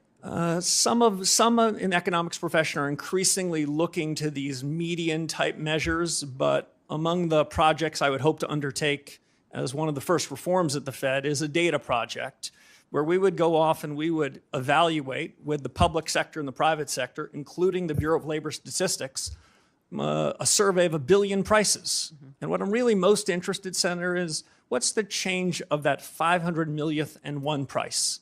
Because that's inflation. That's a change in the generalized level. In a market economy, prices change all the time, and I don't want to be confused by that. I want to know what inflation really is, and I still think there's some work to do. And I respect, listen, I'm listening to you today and talking with you. I respect you truly believe as an economist and a theorist in this theory, in what you are talking to us today about, which is traditionally not the norm. And many are disagreeing with you on that and publicly disagreeing. And so I understand that. But I guess the position I have is I hope you're right. But at the end of the day, my concern is people are suffering right now with high costs, and we need to address it. And I don't know how long it's going to take for your economic theory to gain traction or to be proven that it's going to benefit so many people in this country right now. And here's one other thing, because I don't have that much time, and this is what is also a concern of mine, so I want you to address it. Earlier, you've been on the Federal Reserve Board, and you were there during the financial crisis of 2008. You and I talked about this. I was the Attorney General then. It hit Nevada so hard. Here's what I do know, and at that time, in 2006, you attended numerous meetings where housing experts pleaded with you to stop predatory mortgages. In fact, Gail Burks, who was the CEO of Nevada's Fair Housing at that time, who I worked with, repeatedly warned Fed leadership, including you, about predatory lending practices such as flipping loans or misinforming seniors about reverse mortgages. And in 2007, you said, and I quote, "Subprime mortgages have gotten a bad name in this environment, and in some cases, that's not just." You also said that you don't see any immediate systemic risk issues among big banks. And you said that at that time. And then just recently, and this is what I want you to address, Senator Warren has said that you told her you had no regrets during this tenure. How can we trust that your economic theory, when you were wrong then, is going to be the accurate theory we need now to help so many families and businesses that are struggling with the policies that we're dealing with now? Senator, let me address a few things. The chairman is going to cut me off when he must, but I would say this. For many years before the global financial crisis, I warned about the very real risks of Fannie Mae and Freddie Mac blowing up, which they did. I think that part of the housing market was vulnerable for many years, and not enough was done about it, even in spite of my protestations and my urging about GSE reform. It wasn't done. I think that compounded the financial crisis. Secondly, I think subprime mortgages then, subprime assets then, were indicative of prices of almost every financial asset that were mispriced. What I suggested then and what I believe now is that subprime mortgages were just indicative of a set of prices that were incorrect, and they all repriced. Just to give one fine example before I turn to the chairman. Perhaps no examples right now. Okay, sorry. Let's go to Senator Thank you. Hagerty. I want to give you the opportunity to finish that exchange. Thank you, Mr. Chairman. And Mr. Walsh, I want to welcome you, Jane, your family. And I want the committee to know that I have known Kevin Walsh for 30 years. We first crossed paths back in 1992, shortly after Kevin graduated from Stanford. We both worked on the White House staff at that point in time. And I just want to say this, that the man testifying before us today is the same man that I got to know then. Serious, disciplined, with a true heart for public service. And I want to say this, I've said it before, Kevin Walsh is the man for the moment. His background, his experience, and his discipline are precisely what we need to bring our economy into its full potential. I'm delighted to see him here today as we both reinforce confidence here at home and do the same thing abroad. And if I think about Kevin's qualifications, think about the contrast with the nominations that we saw with the last administration. I think this committee will recall that President Biden nominated a prospective federal bank regulator, frankly, a graduate of Moscow State University in Russia, who advocated for replacing private bank deposits with retail accounts held at the central bank. Those who might criticize Kevin for his private sector success miss the point. Kevin's experience is not a liability, it's an asset. It brings a practical understanding in terms of how markets function to bear, how capital is allocated, and how policy decisions shape the real economy. Mr. Walsh, how will your experiences in both the public and the private sector shape your governance of the Fed should you be confirmed? Senator, thank you very much, and thanks for the kind introduction. For your colleagues on this panel, Senator Haggard and I shared a desk in 91 and 92, so I've known him for a very long time. I think my prior experience at the Fed, which some of your colleagues made reference to, are going to allow me to hit the ground running. This is as consequential a moment for the U.S. economy and, frankly, for the institution as at any point since the late 1970s. And so my experience at the Fed, my understanding of the people, the culture, the governance, and of the things that are ripe for reform are going to give me a leg up. We don't have a long time to do new studies and contemplate what reform should be. We have a short window to try to bring inflation back down to where it should be to ensure price stability. And because AI that Senator Kennedy referenced is so consequential, and AI is quickly becoming at something like escape velocity, it's important to revisit the Fed's models and see whether this innovation cycle, while it could have over time improvements in the price level and make the Fed's job on inflation easier, there's a question about what that means for employment, which is another part of the Fed's mandate. So I think that's part and parcel of what my background and suggestion and history would suggest. But if I can make one other point, what the Fed needs is a reform to its frameworks and reforms to its communications. I've seen what the Fed's done well, and often I'll give them one cheer or two, but now more than ever, the Federal Reserve needs 3 cheers, and that's what I hope to deliver. Well, let's stay on this point, particularly, and you've mentioned this in your commentary, the point of the Fed's mission creep over the years. If you think about what the Fed has done, they've strayed into what I would call politically contentious areas. They've gone well beyond their core mandate. And we've seen this across the Federal Reserve System. And what the Fed has done is eroded its credibility as what it should be, which is an apolitical and independent central bank. In bank regulation and supervision, the Fed's focused on non-material and often politically charged areas. I'm thinking about climate change policy here. Elsewhere in the Federal Reserve System, we've seen regional reserve banks used as platforms for promoting very divisive partisan policies. There I'm thinking about DEI, climate policy, even racial reparations. The Minneapolis Fed even went so far as to publicly lobby for an amendment to a state constitution on education policy. How far beyond the remit can they get? In the 2020 Monetary Policy Review, the Fed even sought to redefine its legislative mandate of maximum employment as a broad-based and inclusive goal, close quote. I mean, that's tacitly understood to mean that the Fed should accept higher inflation to privilege select groups of Americans. And while the Fed undertook this social engineering, it also financially engineered a massive footprint in our market. QE provided near unlimited bid for government debt, which of course made it easy for us to subsidize more government debt here. It subsidized government financing, and it encouraged, frankly, what I view as very reckless federal spending. In each of these examples, we see a clear pattern. The Fed has strayed beyond its core mandate to encroach upon policy decisions that ought to be left to those of us that are democratically accountable. Mr. Walsh, the Fed's own actions have eroded its credibility. What do you think should be done to regain public trust? Senator, robust reform. The Fed can deliver on the mandate that you gave it if it sticks to its knitting. As it wanders into areas upon which it has neither authority or expertise, it loses its focus. And I'll just give one example.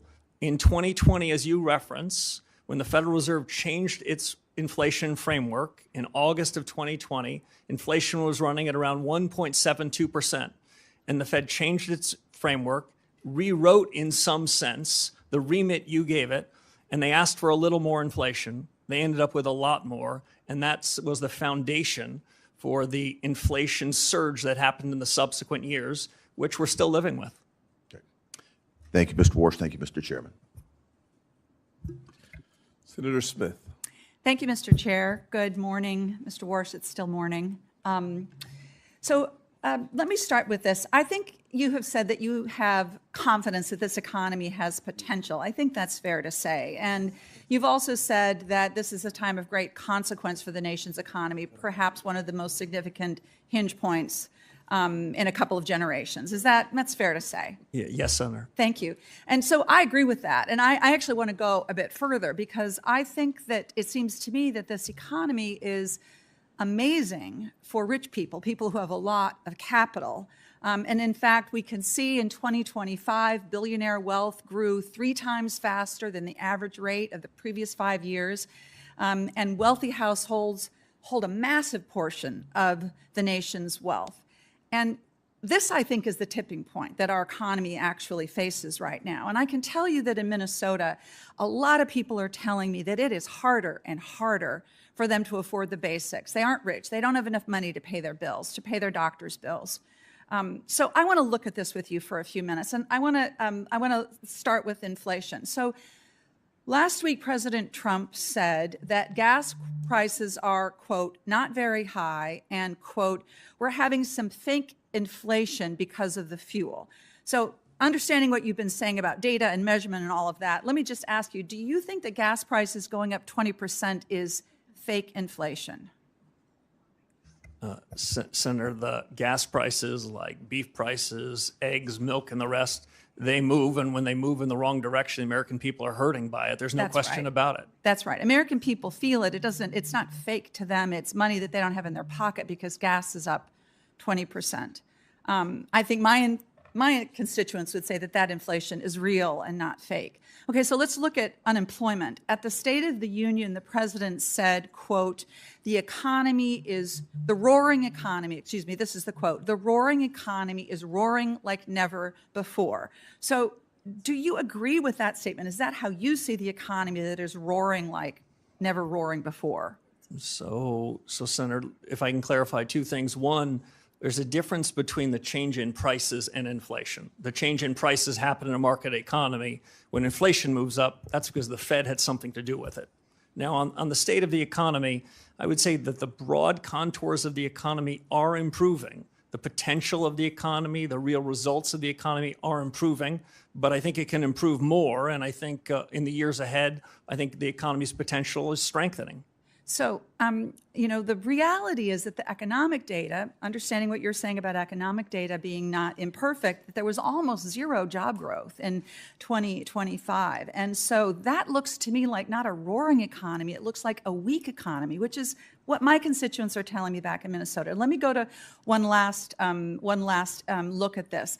Around the country, the average cost of home insurance rose 12% last year. Now, in my home state of Minnesota, not a coastal state, premiums rose 34% in 2025.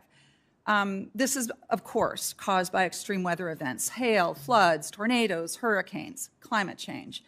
So is that inflationary, in your perspective? Is that increase in home insurance, property and casualty insurance, isn't that inflation? So, Senator, if I can answer two questions that I think I heard, and we talked about both of these in your office.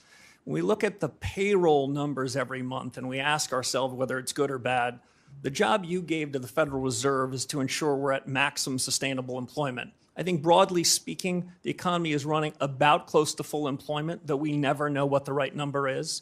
So if Americans that want a job can find a job, then by the Fed's metric, we're at full employment.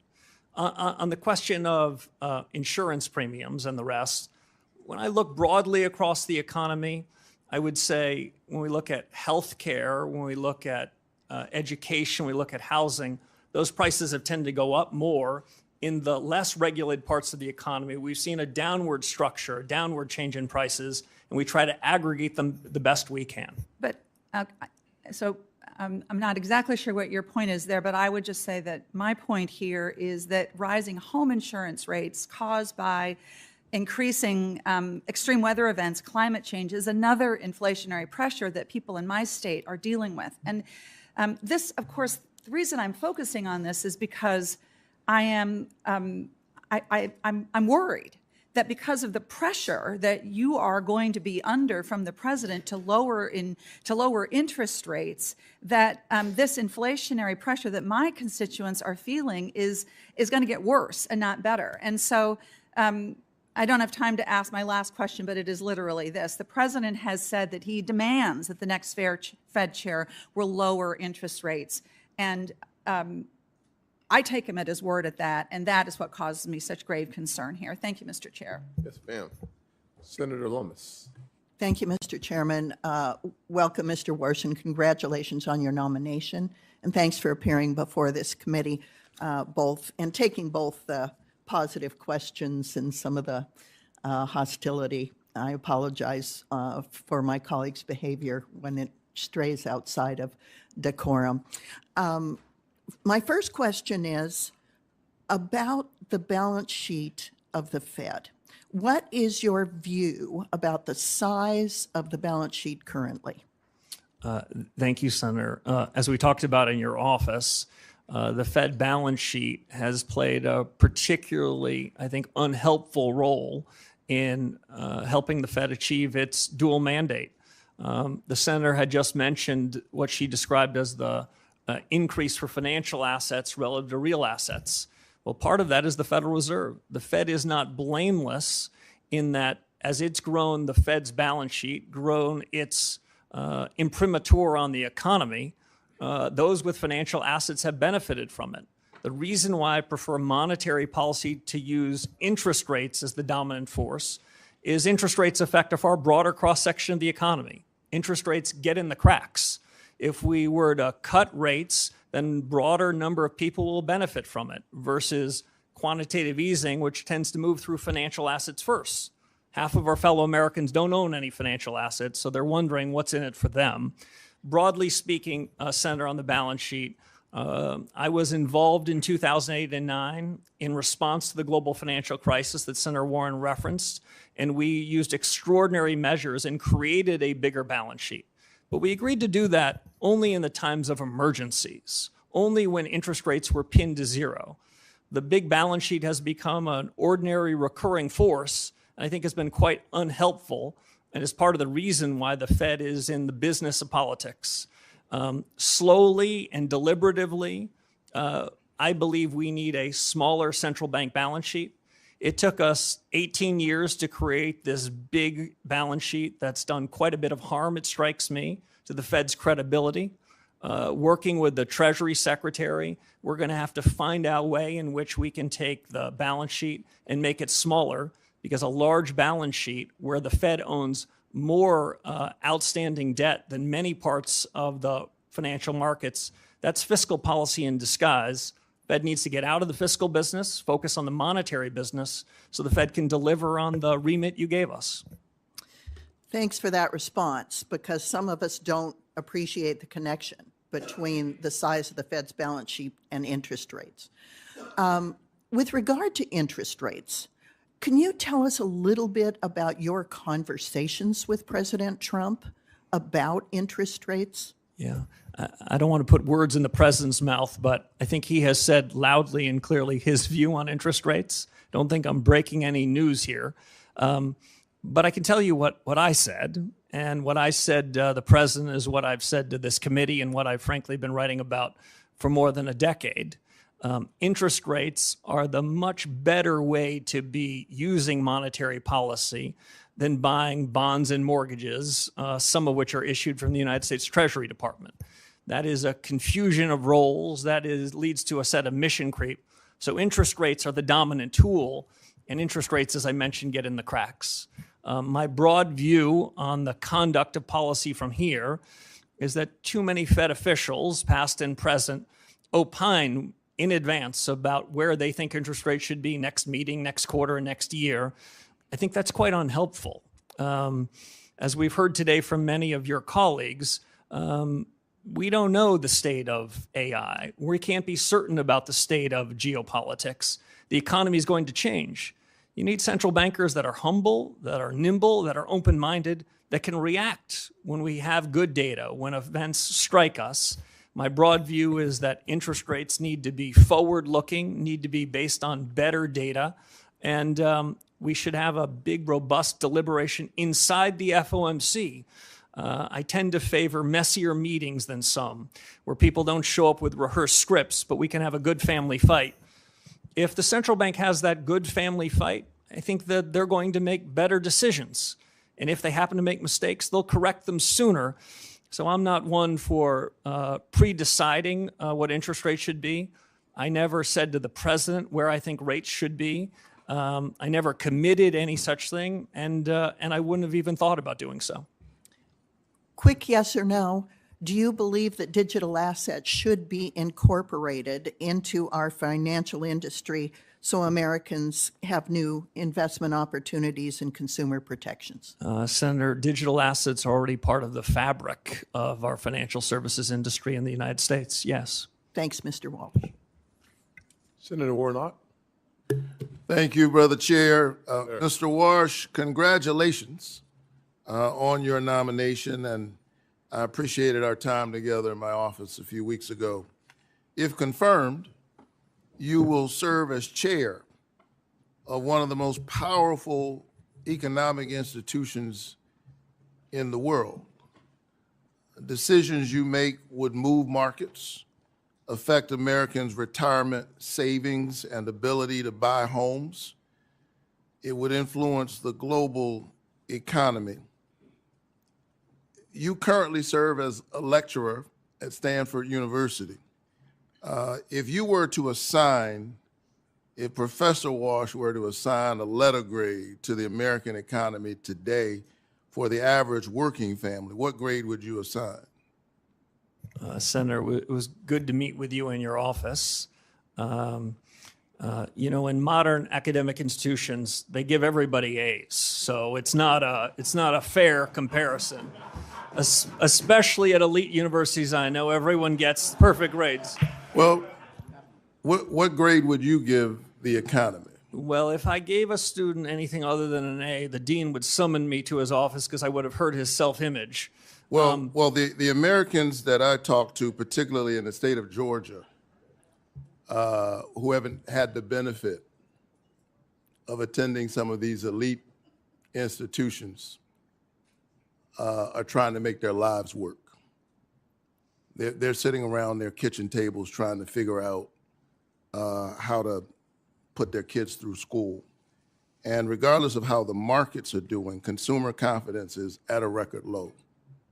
So that's their grade on the economy. Working families are struggling, and things are getting worse. The inflation rate has remained elevated above the Fed's 2% target rate throughout President Trump's term, despite his promise to lower inflation. The president's war in Iran has spiked energy prices by 11%, and Americans are paying on average nearly $4 a gallon for gas because of the war. We've lost nearly 90,000 manufacturing jobs since President Trump took office. He promised us a manufacturing boom. We've lost 90,000 manufacturing jobs. And Americans already dealing with high prices paid $1,000 more per household in 2025 as a direct result of President Trump's illegal tariffs, which he remains committed to in spite of the Supreme Court decision. He does even better than this practice of these institutions. When asked what grade he would give the economy, he said an A, and then he thought about it and said, no, actually A+++. And as I thought about his answer, I was wondering who was he talking about? Who is it an A+ for? Certainly not the ordinary working class Georgians that I'm fighting for every single day. Maybe the people closest to him. But I'm hard pressed to think that folks across the state of Georgia who are looking at their grocery bill, looking at their gas bill, looking at the $1,000 that they've had to pay would give the economy an A++.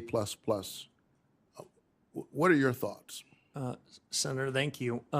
If the Fed were to execute on a series of policy reforms, then I believe the economy can be stronger.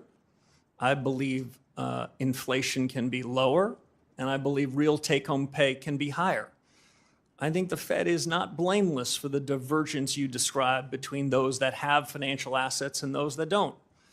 Had the balance sheet not been brought from the $800 billion level when I showed up at the Fed in 2006 to an order of magnitude higher, if the Fed had kept a smaller balance sheet, the way the senator I just talked about a few moments ago, I think interest rates could be lower, inflation could be better, and the economy could be stronger. Yeah, you discussed your theory of the case with me in that regard.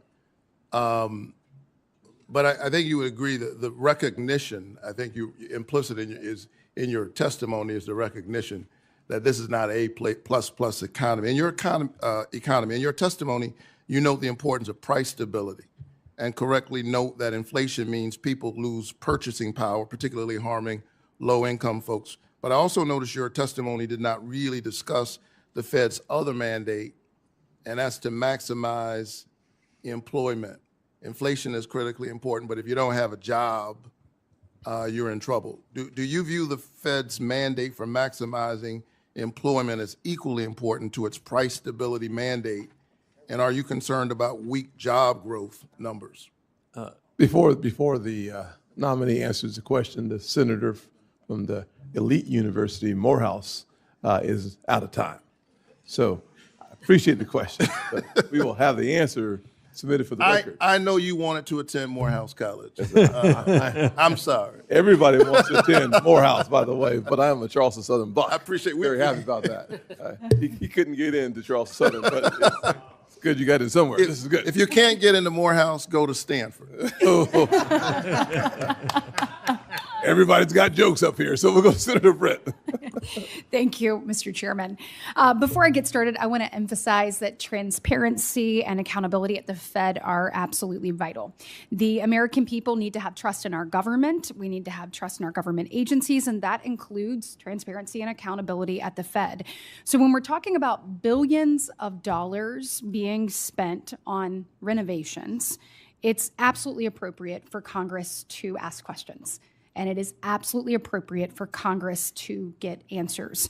We need to understand where this substantial amount of money has gone, and we need to ensure that every institution, including the Fed, is always making decisions that are in the best interest of the American people. And so I urge everyone involved to make sure that any outstanding questions on this matter come to fruition so that we can get answers and move on and have a smooth and timely transition and a confirmation process, of which I want to say congratulations on both your nomination, your willingness to be here today, and I also want to say that to your family. I think a lot of people miss the fact that when any of us step up to serve, that it's not just you, your family that goes through so much. And so we just want to say, that sacrifice is often overlooked, and we certainly appreciate your family being with you today and all of you and what you're willing to do here. I had a chance to get to know you over the years, and as many of my Republican colleagues have and other colleagues, and I think we would all say you are absolutely the right man for the job at the right time in our country's history, and I am excited about your leadership at the Fed. We have had an opportunity to talk about a number of issues, but I know that your integrity and that your commitment to the American people are going to help restore confidence at the Fed, and it will also ultimately serve our country incredibly well. So it's not going to be any easy task to return that confidence. We have spoken about needed reforms at the Fed on the monetary policy side and also the operational and internal standpoint as well. And of course, your calls for reform aren't baseless. You served at the Fed during one of the most challenging times. You just referenced it in your previous answer to a question from my colleague across the aisle. I believe you said there was a balance sheet, $800 billion, when you showed up in 2006. So talk to me a little bit, speak to me about that, about what you have seen during your time and tenure at the Fed already, and then what other life experiences you have that you will bring as you tackle this role. Yeah, so Senator, great to see you again. So the chairman knows I worked with the senator when she was a staffer on this very committee, and I was a young staffer myself. So it's an honor to be here. And Senator, as you know, this is a serious responsibility. I'm honored the president nominated me for it. This is a time of consequence, not just for the country, but for the central bank. I think the central bank can go back to first principles and improve itself. I see most of the actions of the Fed come from good intentions, but when you gave the Fed a remit, it wasn't a general roving remit to do what it thought was right. It was a particular remit to focus on particular issues and to not wander. And that's the trade-off on independence. Independence about the conduct of monetary policy, where we can hear criticisms from others in the economics profession, elected officials, and we should be open-minded to them. Listen, I think there's been a considerable amount of groupthink in the economics profession, and so being open-minded to it is important. But outside of monetary policy, it's important that the central bank work with the government on areas of overlap. And so I think that's likely to happen going forward. If you ask Senator Britt about my biggest lessons are about how a central bank should be acting in crisis times versus in normal times. In the crisis of 2008 and the pandemic of the crisis of 2020, that's when the Fed needs to take extraordinary measures. Going back to the founding of the Fed in 1913, it was created to respond to shocks. And so there, I think central bankers often should get the benefit of the doubt. When the world is racing away from it, the real economy is suffering fast, the central bank should show up with liquidity support. But the job of the central bank is to try to mitigate those risks in advance, to buy insurance so that we don't go from shock to shock, from boom to bust. And so my criticism is more about the conduct of monetary policy and regulatory policy in normal times. And that's the area that are in need of reform. We have a window where the economy is improving, but I would say more improvement is still possible. And it's during this policy that we need to look introspectively, look fundamentally at reform. So when there is another risk, there is another shock, the central bank is prepared to address it with less harm to the real economy. Thank you so much. I am out of time. I look forward to your service to our nation, and I know that we will be in great hands. Thank you. Thank you, Senator Britt. Senator Kim. Thank you, Chairman. Mr. Walsh, good to see you. I guess I just wanted to start off by talking about just the state of American families right now. Nearly 60% of people surveyed say that they're worried about affording the very basics, rent, gas, groceries, the bills. 60% of Americans say that they cannot handle a $1,000 emergency. 40% of Americans saying that they can't handle a $400 emergency. I wanted to ask, do you agree that the American families are struggling right now with affordability? Senator, as we discussed in your office, central bankers should not be second guessing what people feel and see in their own lives. People's lived experiences matter to them. What I can say is the central bank has some responsibility for the things that you've described, and that the legacy of inflation, what I think is the biggest economic policy error in 40 or 50 years, happened just a few years ago, and we're still living with the remnants of it. I think inflation is less problematic than it was a couple of years ago, but I would not. But the problem of affordability say, continues, though. That sounds right, right? Yeah. Because I'll be honest with you. When I hear, I heard 2 months ago President Trump say, he said, quote, "What word have you not heard over the last 2 weeks? Affordability, because I've won. I've won affordability." It sounds like you would disagree with that assessment that the fight for affordability for American families is over. So I think the trend is going in the right direction. But we still have more work to do. Well, the way I would describe it, Senator, is the cumulative increase in prices starting in early 2020 till now is between 25 and 35%. So I understand what hardworking Americans say. It's still a struggle. That's a legacy of a past policy error. One thing that you talked about before is about just the real costs that families are facing right now. And I appreciate that you were pushing back on that comment that the president had about calling the energy prices and the fuel price increases that we're having fake inflation, because right now Americans have paid more than $8.4 billion more in gas during the first month of this war. Fertilizer, 70% of respondents to the Farm Bureau survey said that fertilizer is unable to be afforded right now, just given the price increases. Are you concerned that there could be real long-term effects of this war in Iran, especially if we're continuing to see these challenges when it comes to fuel and fertilizer? Senator, if my reform agenda, if confirmed, stands for anything, it's for the central bank, especially the Fed chairman, to stay in its lane. I know that, but you also I wouldn't have want to to wander outside of it. I'm happy. But you're also charged with forecasting in terms of understanding where our economy is going. So does an impact of that magnitude rise to something that the Fed should keep an eye on and be concerned about? The Fed should have an open mind towards all sorts of data, but the things that central banks can affect are things that are not one-off in nature, but are persistent and find their way into the generalized price level. And that's something I wanted to ask you about that, because you talked about a fundamental policy change when it comes to the Fed, and I guess I wanted to just get a little bit more clarity on that. You know, Senator Lummis mentioned about the balance sheet and the concern you have about that. What level do you think the balance should be at? You know, if it's 6.7 trillion now, where do you think the goal is in your mind? So I haven't fixed a particular number, but any changes, Senator, in the balance sheet would be part of a public discussion, debated rigorously. And if and when the central bank comes to a judgment about a new balance sheet policy, which I hope the central bank would, it would be described well in advance. As I mentioned, it took 18 years to create this balance sheet problem, and we won't be able to fix it in 18 minutes. And so that's why I think deliberation here is important. But it suffices to say it should be smaller, and at least as important, it should not be holding long-term treasury assets as if it's the fiscal authority. That's when it gets into politics. I appreciate you saying that it's important to be able to have that public discussion. I mean, one thing that's come up as I've been engaged with different experts is concern about rapid reduction. If you are moving in that speed, that it could generate a number of concerns, including upward pressure on long-term interest rates. So I guess I just wanted to check, do you share that concern?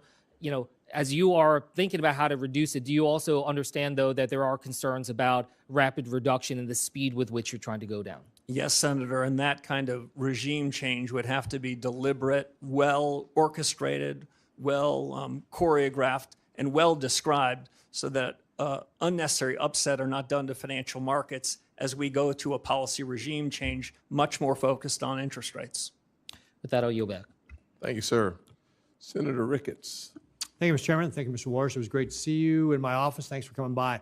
I want to continue to talk about inflation because it is something that is incredibly important. I think you share the view that inflation is a silent tax on American households. Is that accurate? Senator, it's accurate. It's the most regressive tax that anyone in Washington could come up with. If you were trying to do the most harm to the least well-off among us, inflation would be the way to do it. Yeah, and my colleagues on the other side of the aisle have been talking about that. And I note, at least I don't recall, that they ever talked about that during the Biden administration. Because it was during the Biden administration that we saw this record inflation, this 40-year-old high inflation. And yet my Democrat colleagues were silent about it back then. Now they want to talk about it. But of course, American households were hurting back then as well. Inflation was caused by President Biden's reckless policies and reckless spending. Let's look at ARPA, a partisan bill that was passed by the Democrats, which cost taxpayers $1.9 trillion. When ARPA was passed in March of 2021, inflation was at 2.6%. Inflation quickly accelerated. It was over 5% by May, June, and July, and by the end of the year, at December, it was 7%. Does federal government spending have anything to do with inflation, Mr. Walsh? Senator, as we talked about in your office, my view of inflation is a bit different from some.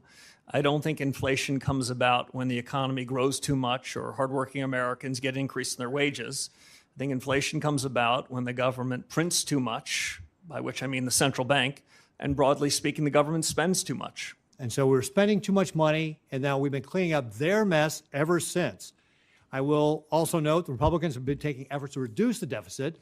I think year to date it's down about 10.6% from where it was last year. And this is why it's so important we get our spending under control. I think you also talked about the balance sheet. And one of the things about the balance sheet is that I think if I hear you're saying it's too big, and it benefits people who have financial assets. But if you don't have financial assets, you haven't seen the benefit of a large balance sheet at the Fed. Is that accurate? Senator, it's broadly accurate. When the large balance sheet was created in the 2008 financial crisis, the agreement between my colleagues and I was that we would only use this in an emergency scenario, because the transmission mechanism for a large balance sheet, it goes two ways, through signaling effects and through asset prices. Now, at the time of the financial crisis, financial asset prices were down 60 or 70%, and so it was understandable. Interest rates were at zero.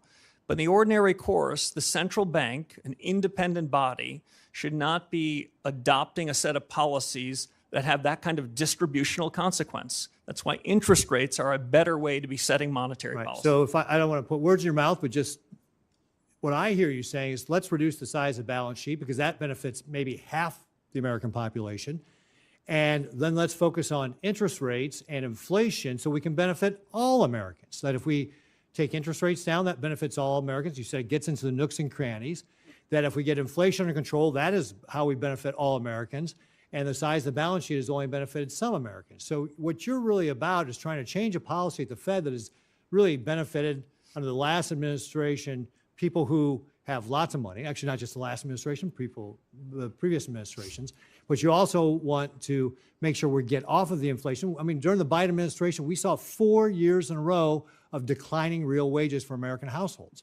And what you want to do is get that inflation under control so that all American households benefit. Is that fair? That is fair. I'm going to paraphrase former Chairman Paul Volcker, where he said something along the following lines. You would need to have a PhD from an elite institution to believe that inflation doesn't have something to do with money. Okay, great. Real briefly, I've only got a few seconds left here, but I'm going to switch topics on you real briefly. Chairman Powell and Secretary Bissett met with leaders of our largest banks recently to talk about advanced AI models like Mythos from Anthropic to identify banking vulnerabilities. That's apparently very good at finding those vulnerabilities.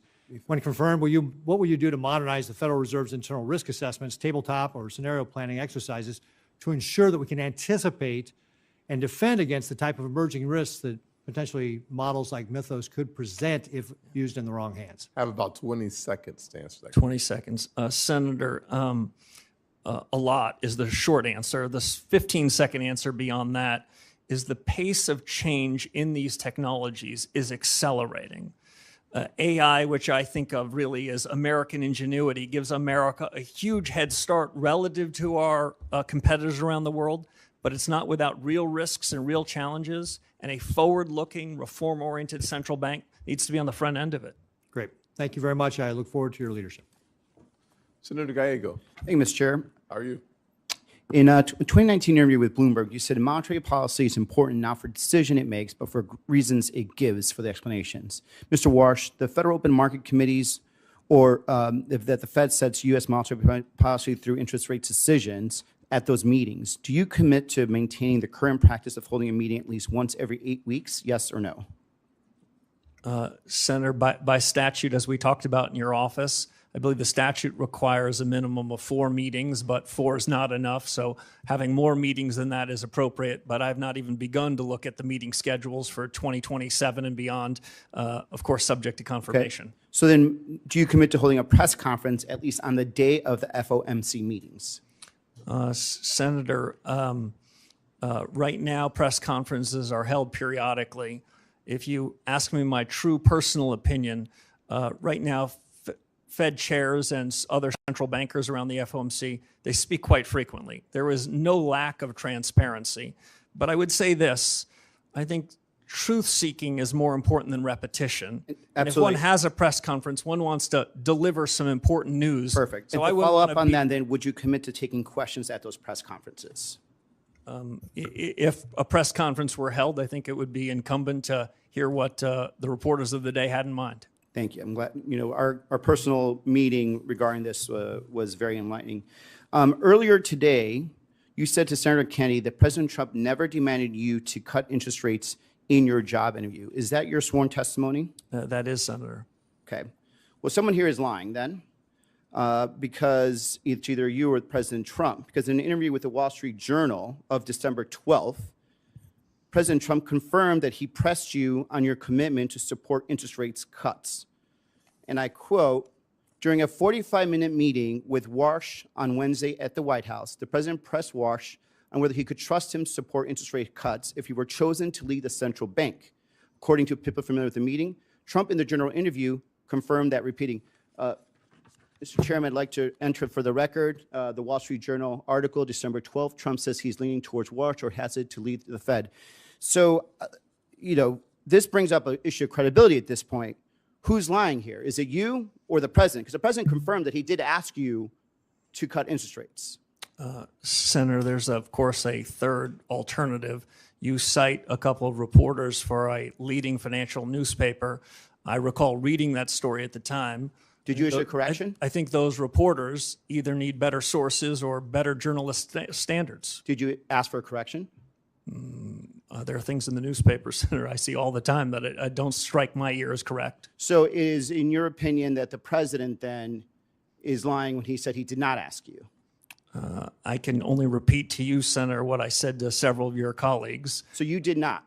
You right now, under sworn testimony, are saying just to right now that the president of the United States in that job interview did not ask you to cut interest rates. The president never asked me to commit to interest rate cuts at any particular meeting over the period of my tenure at the Fed. He didn't ask for it. He didn't demand it. He didn't require it, and nor would I have ever done so. So if these reporters come back and say, do another follow-up on this and they confirm what they heard, what will your response be? Well, my response would be what I suggested to you a few moments ago.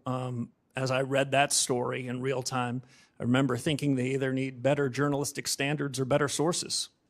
So, here's my problem, Mr. Chair and colleagues. And Mr. Walsh, I think you're incredibly qualified. A lot of us are actually worried about the integrity of the Federal Reserve. We're worried about what this means for the economic markets, and we're worried about what this means for inflation. We're worried about your independence, and now we're hearing direct contradictions whether or not you were directly asked by the president to cut interest rates, and you're saying no, and he's saying yes. And I think for a lot of us, there's a question now of credibility. And I think there's a real reason why many of us are not voting no. As a matter of fact, until you verbally spoke to Mr. Kennedy and answered his question that he did not the president did not ask you to cut interest rates, this was not even going to be brought up. So there's definitely right now a true question about who is lying here. It's either you or it's the president. I yield back. Senator, if I might respond? Certainly. Thank you. I take my responsibility to be an independent leader of the Federal Reserve very seriously, if confirmed by this body. I take the integrity of the office and my personal integrity very seriously. And I stand by every word I said. The president never asked me to commit to any such thing, nor would I ever do so. Mr. Banks. No, sir. Thank you, Mr. Chairman. Governor Walsh, congrats on your nomination. As we spoke about during our meeting in my office, I strongly support your nomination and look forward to voting for you to be the next chairman of the Federal Reserve, and it can't happen soon enough. One policy area that we strongly agree on is the threat that China poses to America's economy.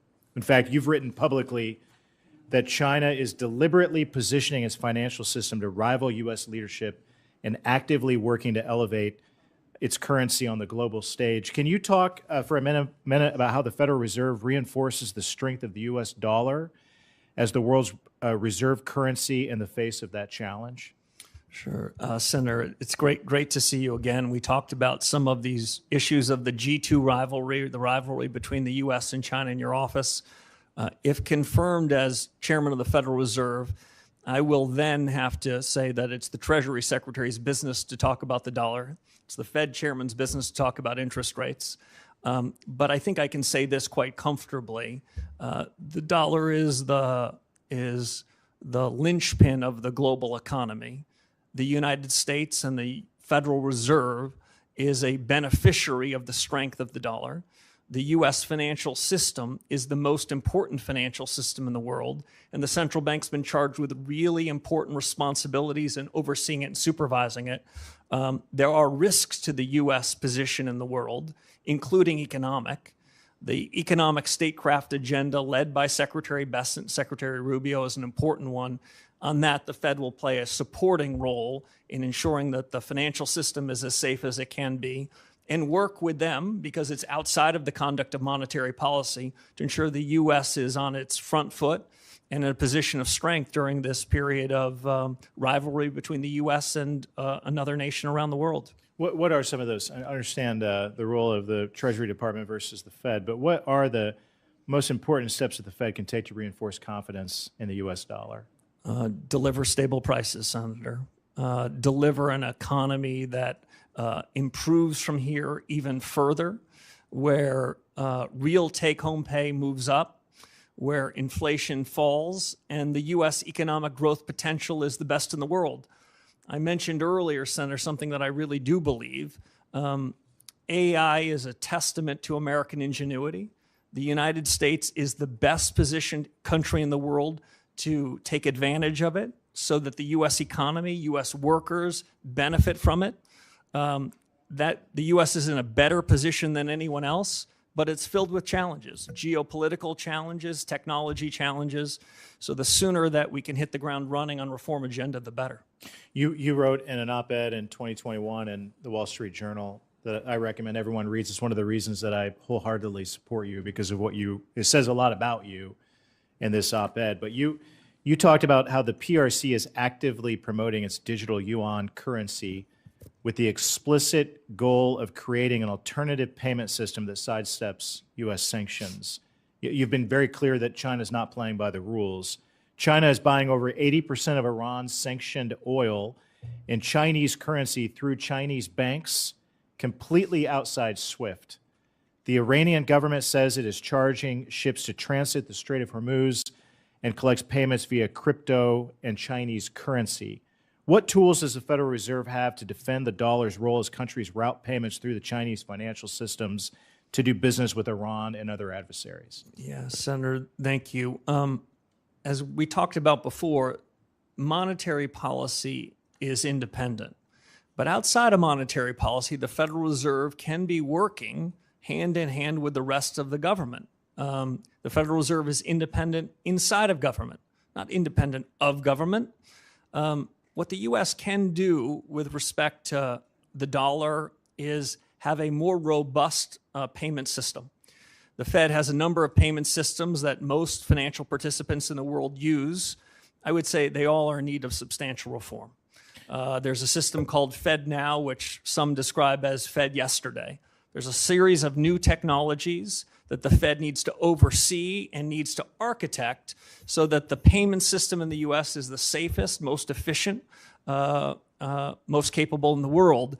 Otherwise, we'll be losing to adversaries around the world in being the linchpin of the global economy. Thank you. Your leadership is so important, and it's important right now. We need you on the job right now, not later, right now. So I look forward to voting for you quickly and seeing you confirmed and getting you on the job. With that, I yield back. Thank you, sir. Senator Blunt Rochester.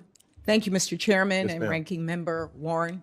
Also, thank you, Mr. Walsh, for taking the time also to meet with me earlier this week.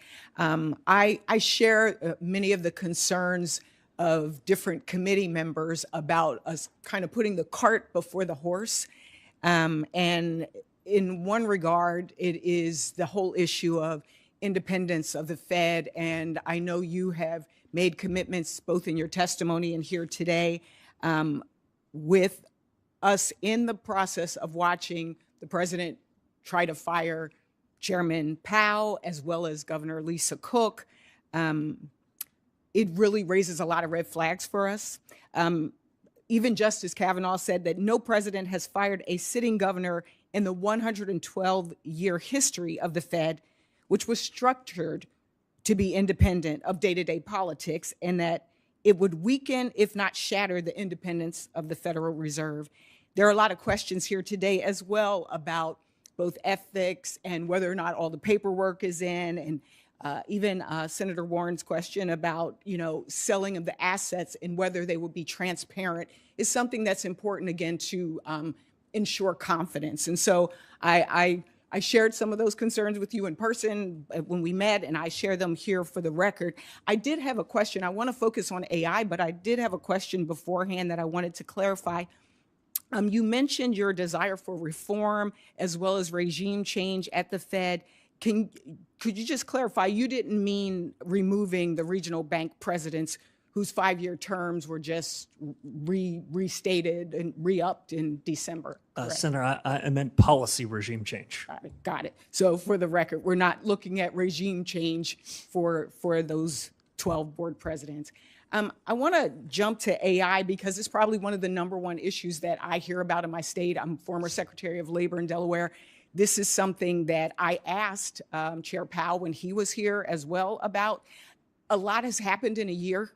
And one of the things you have characterized this as the most productivity enhancing wave of our lifetimes, past, present, and future.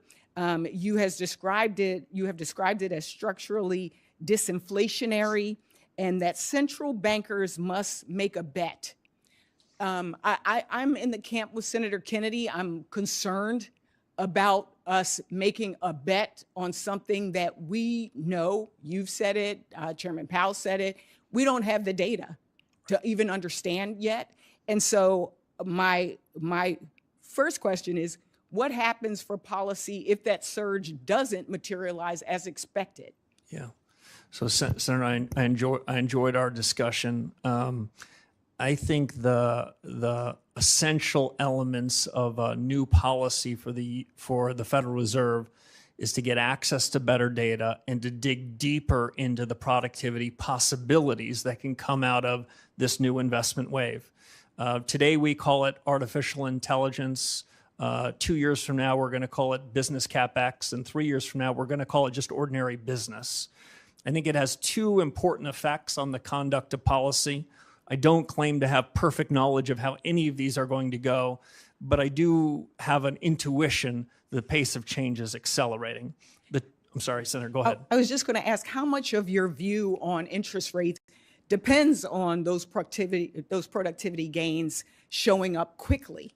Yeah, so I think it has two elements. One is the increase in capital expenditures to build data centers and the rest. That will have an effect on demand. That will increase demand. My guess is a few tenths of 1%. But on the supply side of the economy, to increase the potential output of the economy, that could be considerably bigger. We don't know that. We can't bank on that.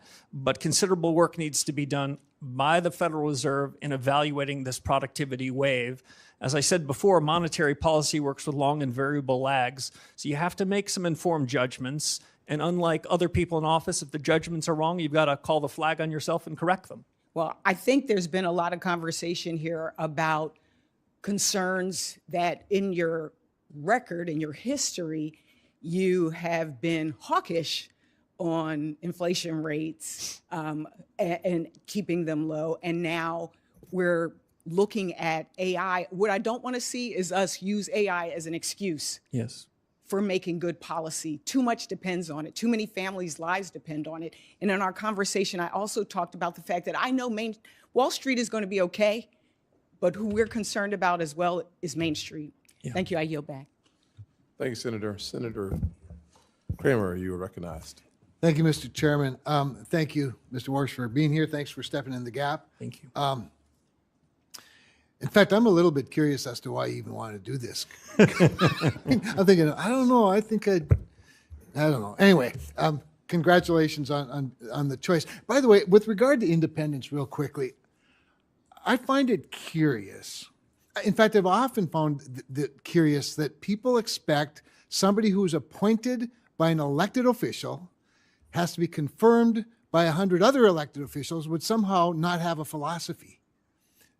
That's what I hear sometimes. Like, why don't we, speaking of AI, we should just have an AI Fed chairman. That way it'd be completely neutral, right? Other than the people that put all the information in the algorithms. Anyway, that said, I think we should not forget that it would be common for a president who believes that interest rates should be lower to want to nominate somebody who has expressed that maybe interest rates could be a little lower, as opposed to the quid pro quo that's being accused of today. So I'm just grateful you're willing to do it. By the way, the other thing about independence that strikes me with regard to the Fed, do you have any idea how often an interest rate decision by the Fed is a 12-0 or a 10-0 vote?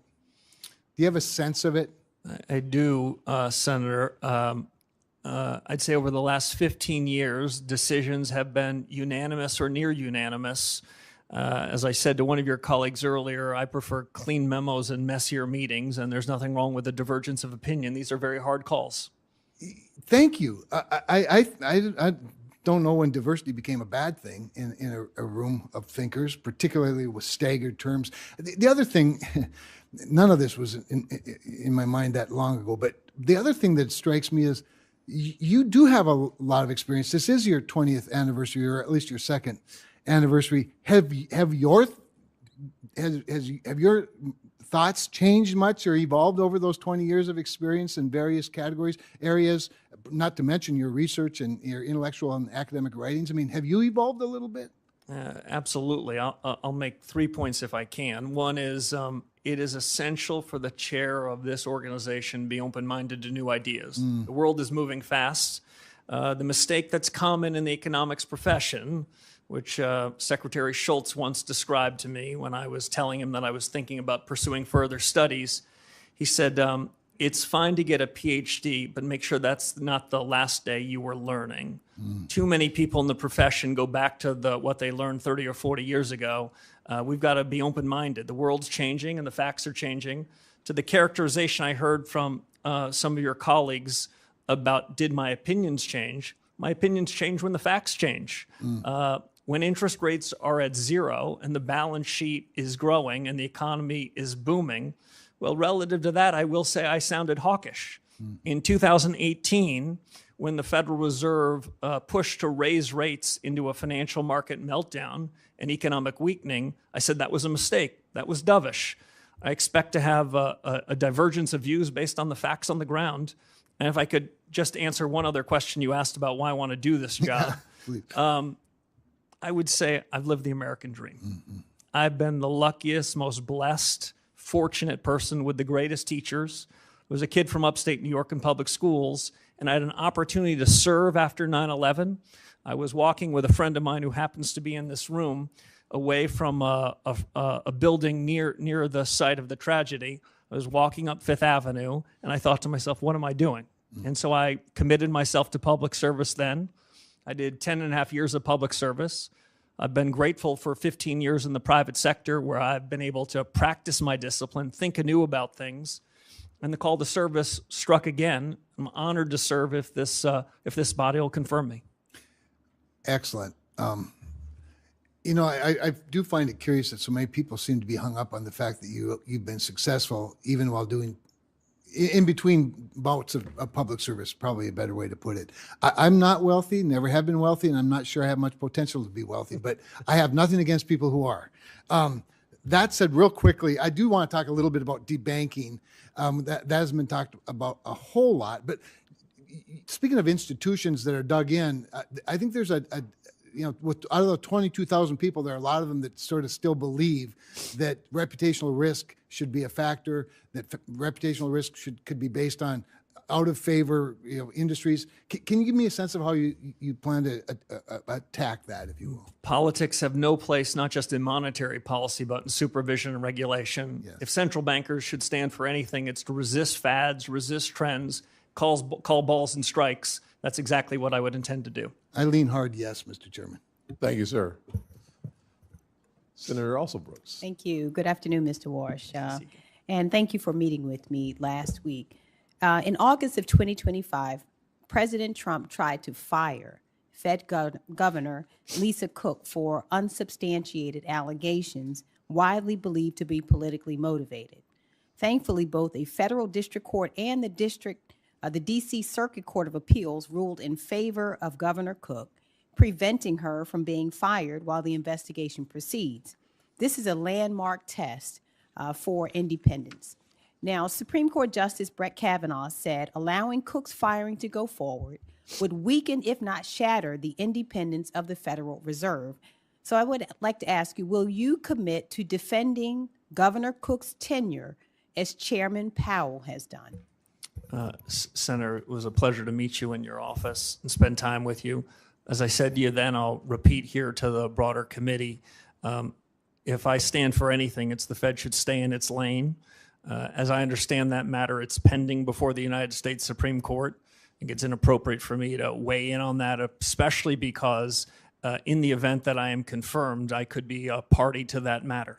Well, I disagree with Mr. Walsh. I disagree with you. This is your future colleague who is confirmed by both this committee and this Senate to serve her country. Chairman Powell has defended her tenure, and your answer to this is you will not defend her. Is that correct? No, Senator, that's not my answer. My answer is there's a pending case before the Supreme Court, the results of which I think we're going to hear about soon. If confirmed by this body, I will follow the Constitution, the Supreme Court law, and the best of the Fed's tradition. Well, let me ask you this then. Do you agree or disagree with Justice Kavanaugh on the Supreme Court, who said that her firing would weaken, if not shatter, the Fed's independence? Do you agree with Justice Kavanaugh? So I took a constitutional law class, but I wouldn't say I'm worthy of being a Supreme Court justice. What I can say is Fed independence means everything to me. And it means, and that's exactly what I would try to do if I'm confirmed. Well, I'd like to move on to the criminal investigation of Chairman Powell. The Trump administration could have taken many off-ramps to end what is a ridiculous exercise. Instead, they have doubled down. U.S. Attorney for the District of Columbia, Jeanine Pirro, sent prosecutors to the Fed last week to continue this circus, and they were turned away. Chairman Powell has said that the administration's investigation is not about any testimony or the renovations of a building, calling these arguments pretext, and he said that the threat of criminal charges is a consequence of the Federal Reserve setting interest rates based on its best assessment of what will serve the public rather than following the preferences of the president. So do you dispute Chairman Powell's assertion that the investigations are pretext for policy disagreements? Senator, as I said with respect to the other case, this is also pending before the courts. I have a ton of confidence in the court's ability to make a final resolution. I'd abide by any judgment of the courts and would follow that judgment in the best of the Fed's traditions. It's difficult. Let me just ask you another question instead. Just a few days ago, bless his heart, President Trump called Chairman Powell a stubborn, incompetent person who he said suffers from Trump derangement syndrome. Now, can you say before this committee that you disagree with this characterization? Yeah, my disagreements with Chairman Powell are about policy, not about personality or personnel. Okay, let me ask you another question about the president. Now, my colleague a moment ago said to you that the president, you said the president has never asked you about lowering interest rates, and you said he never specifically, is the word you use, demanded that you decrease interest rates. Well, did the president generally suggest this to you as well? You know, in my recitation to your colleagues, I wasn't trying to be clever. The president never generally or specifically instructed me, suggested I should commit to any interest rate path whatsoever. Okay, let me go to another point. So if the Senate does not confirm you by May 15th, the president may inject more financial chaos into our economy by illegally attempting to remove Chairman Powell and installing someone else until your confirmation. Now, the law is quite clear here. If there is a vacancy, the current chairman continues to serve as chair pro tem until the Senate confirms a replacement. But the Trump administration is gearing up to fight this assertion. And I expect every financial leader and reporter is watching your words right now, which can move markets. So I'd like to give you an opportunity to reassure them. Do you agree that the law requires the current Fed chair to continue serving as interim chair while this replacement is confirmed? So I haven't been advised on that. I will say this. I was a summer associate for 8 weeks at a law firm, and that was the extent of my legal career. I'm certainly not capable of defining whether the Vacancy Act applies to the Federal Reserve or not. All right. Thank you. Yes, ma'am. Senator Bernie Moreno. Mr. Chairman, thank you for the honor of going last. I know that's normally reserved for people with much more status than I have, so I appreciate that very much. Mr. Chairman, I'm going to read something here for a second. Mr. Chairman, it's clear that Mr. Walsh is tremendously accomplished. He is committed to strong capital standards, effective supervision, and meaningful market discipline. He knows unequivocally that the Fed must be independent, non-ideological, and nonpartisan. And for this reason, I am proud to support his nomination. I wish I had said those words, but those are the words of Senator Chuck Schumer when he voted to confirm you, in fact, introduced you. So I would like to enter that into the record. As they say, there's nothing wrong with that, but it looks like Democrats used to love you at one point. What changed? The Senator, I don't know. You didn't catch the Seinfeld reference, so it's just proof that you did not watch the show. All right. Let me ask you some quick rapid-fire questions. I know people have enjoyed being here this long, but maybe not others. The a lot has been said, and I think it's important on the plight of working Americans when it comes to being able to afford the basic elements of what it means to be somebody here who's successful in the working class. Are working class Americans better off or worse off than they were 3 years ago? The aggregate statistics show improvement, but I do want to suggest with better Fed policy, I think the improvement can be stronger. No, clearly. But and we're not done, and we have a long way to go. But if you're somebody who's an average working American today in 2026, you're better off than you were 3 years ago, because 3 years ago, you were getting demolished by generationally high inflation. Is that true? The trajectory on inflation is improving, but there's more work to do. And one of the key parts of why I'm supporting you is because a total and complete focus and understanding that the interest rate tool is the tool that allows you to help working Americans much more than the balance sheet tool. Would you agree? Yes, Senator, I do. All right, perfect. Let's move on to central bank digital currencies. Do you agree that the Federal Reserve has no legal right to issue a central bank digital currency? Senator, I agree that they don't have the right, and I think it would be a bad policy choice. Somebody just put an exclamation mark on that. Under your chairmanship of the Federal Reserve, you will not have the Federal Reserve explore or any way move towards a central bank digital currency. If it's within the power of the chairman of the Federal Reserve, I agree with that statement. Perfect. Let's shift over to AI. A lot has been said about that. And I worry that some of my colleagues don't feel that this is quote unquote real or happening as quick as it is. It is happening insanely fast. In fact, would you agree that it could lead to an employment shock, especially for entry-level white-collar jobs? Senator, I agree with you on the pace of the technology revolution. I've had to update my own priors versus 6 or 12 months ago as I've seen the rate of improvement of the models. Senator, the way I describe it is this: I am more confident that there will be improved output than I am certain about when the effects of that would be on the labor market. I basically believe in the following good economic tenet, which is described as the lump of labor fallacy. And we tend to think in economics, there's only a fixed number of jobs, and we've got to fill them every day possible. The labor force, the structure of the labor market changes. The jobs that will be created 2 or 3 years from now, some of which are unimaginable to us today. But the lag between the improvement in output and the effect on the labor markets, that's got to be central to the Fed's thinking, given the pace of innovation in this cycle. And this concept of price stability plus maximum employment, that maximum employment piece is problematic when policymakers open our borders and let tens of millions of people come into this country illegally. Is that not correct? I'm gonna let you guys handle immigration policy. I'm gonna have plenty on my plate if confirmed. Adding 10 to 20, 30 million people into the country when you're trying to make certain that everybody here has a job is problematic, correct? The central bank takes the labor market is as it is, and that's a function of policies you and the administration put in place. It's not our place to be opining on that. Okay. And let me just add one last thing and more to your wife. How did you get so lucky to have a guy that's so romantic that on Valentine's Day of 2006, he brings you to a Senate hearing? I mean, you set a high bar for all of us. Look, I'm going to ruin the suspense for everybody. You're going to be confirmed. You're going to be the Federal Reserve Chairman. And most importantly, you're going to do an incredible job. And I'm honored to be able to have been part of that process, and will vote for you resoundingly. Thank you, Senator. Well, that concludes the question.